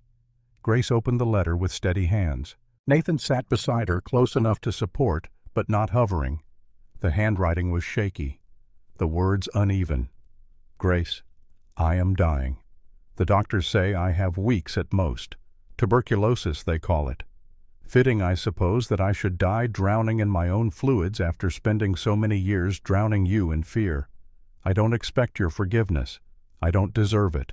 What I did to you was evil, not discipline, not guidance. Evil, pure and simple. I destroyed your childhood, your innocence, your sense of safety in the world. I branded you like an animal. I made you believe you were worthless when you were anything but. There is no excuse. I was a broken, cruel man who found power in hurting someone weaker. That's the truth of it. But I want you to know something. I hear you survived, that you built a life, that you married, that you have children, that you help other women escape men like me. Maybe that's the only good that came from my evil. Maybe by breaking you, I created someone strong enough to help others not break. I'll die knowing I failed to destroy you, and that's more punishment than any prison could give me. I don't ask for your forgiveness. I ask only that you remember this. What I did to you says everything about who I was and nothing about who you are." Grace read the letter twice, then carefully folded it and placed it back in the envelope. "What do you want to do with it?" Nathan asked gently. Grace stood and walked to the fireplace. She held the letter over the flames for a moment, watching the edge begin to curl and brown. Then she pulled it back. "No," she said. "I'm going to keep it. Not because he deserves any part of my life, but because someday one of those women at the shelter is going to ask me if it gets better, if the abuser ever understands what they did. And I want to be able to show them this, to show them that yes, sometimes they understand. But understanding doesn't erase the damage, and we don't heal because they finally see the truth. We heal because we choose to, despite them." Nathan stood and wrapped his arms around her. "You're remarkable, you know that. I'm a survivor, just like you, just like Ruth, just like every woman who walks through Safe Haven's doors." That night, Grace added the letter to the box in her drawer, not as a trophy or a vindication, just as evidence. Proof that she'd won, proof that surviving was its own revenge. The next morning, Michael asked the question Grace had been preparing for. "Mama, why do you help sad ladies?" Grace knelt beside her son, brushing his dark hair back from his forehead. Nathan stood in the doorway watching with that gentle expression she'd grown to love. "Because once I was a sad lady," Grace said simply. "And your papa helped me. Now I help others." "Were you scared?" "Very scared. But I learned something important. Being scared doesn't make you weak. Fighting back when you're scared, that makes you strong. Like when Papa killed the snake by the barn. Grace smiled. Exactly like that. Sometimes we have to face scary things to protect what matters. What matters most, Mama? Grace looked at Nathan at Sarah playing with her doll in the corner at the ranch, visible through the window at the life they'd built from broken pieces. Family, she said. Safety. Love. The chance to be who you're meant to be without fear. I'm not scared of anything, Michael declared with 4-year-old confidence.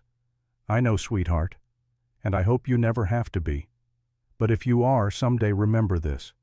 Your papa and I will always be here, and being scared is okay. What matters is what you do with that fear. That afternoon, Grace rode into town alone. It was something she did regularly now, no longer needing Nathan's protection or presence to feel safe.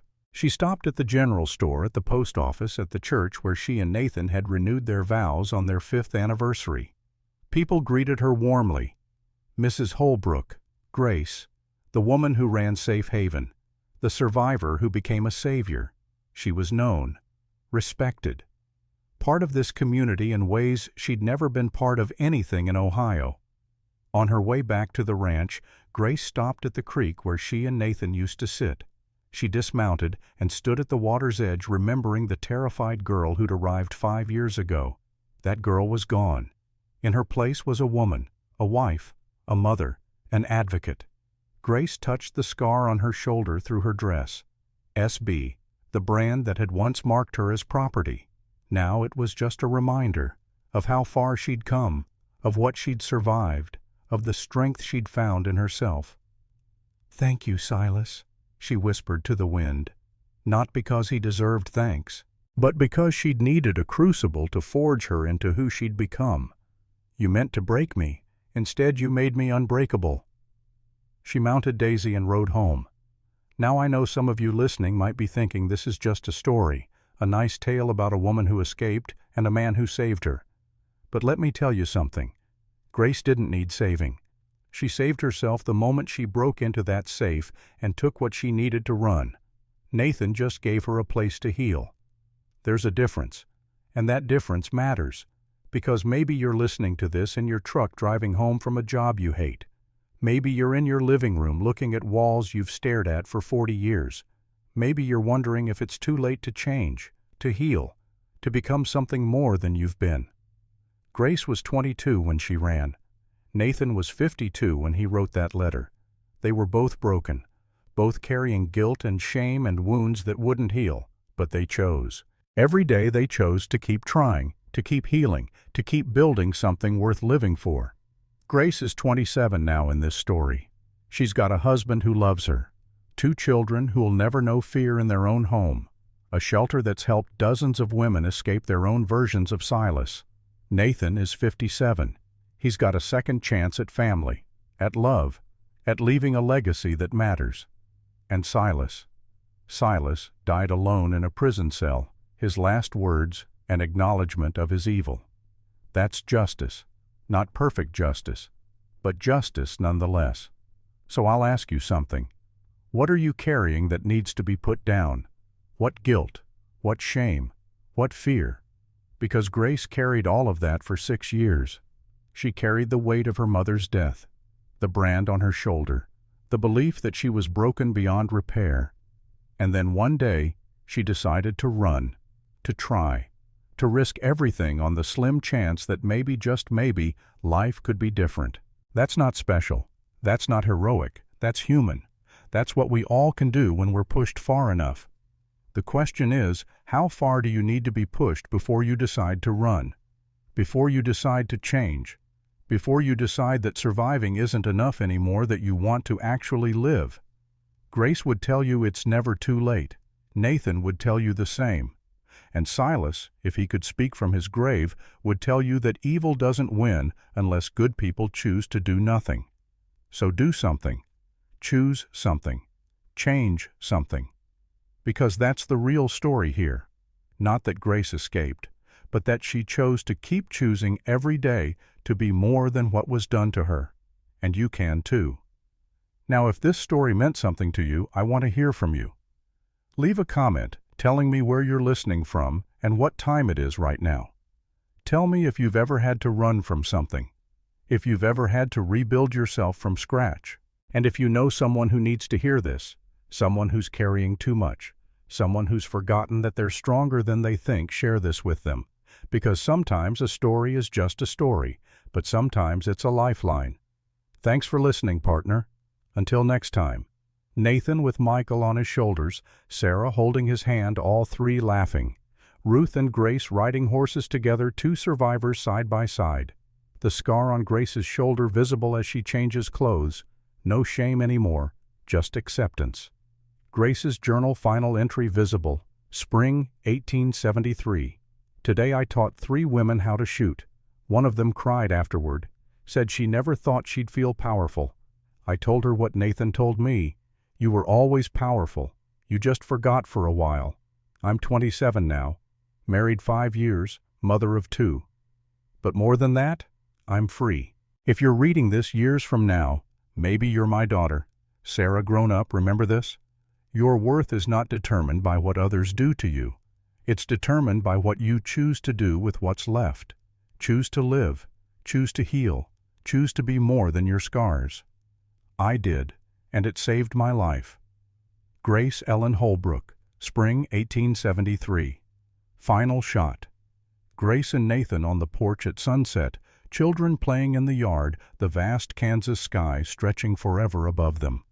Grace's voice soft but certain. We made it, Nathan. We really made it. Nathan. We did, and it's only the beginning.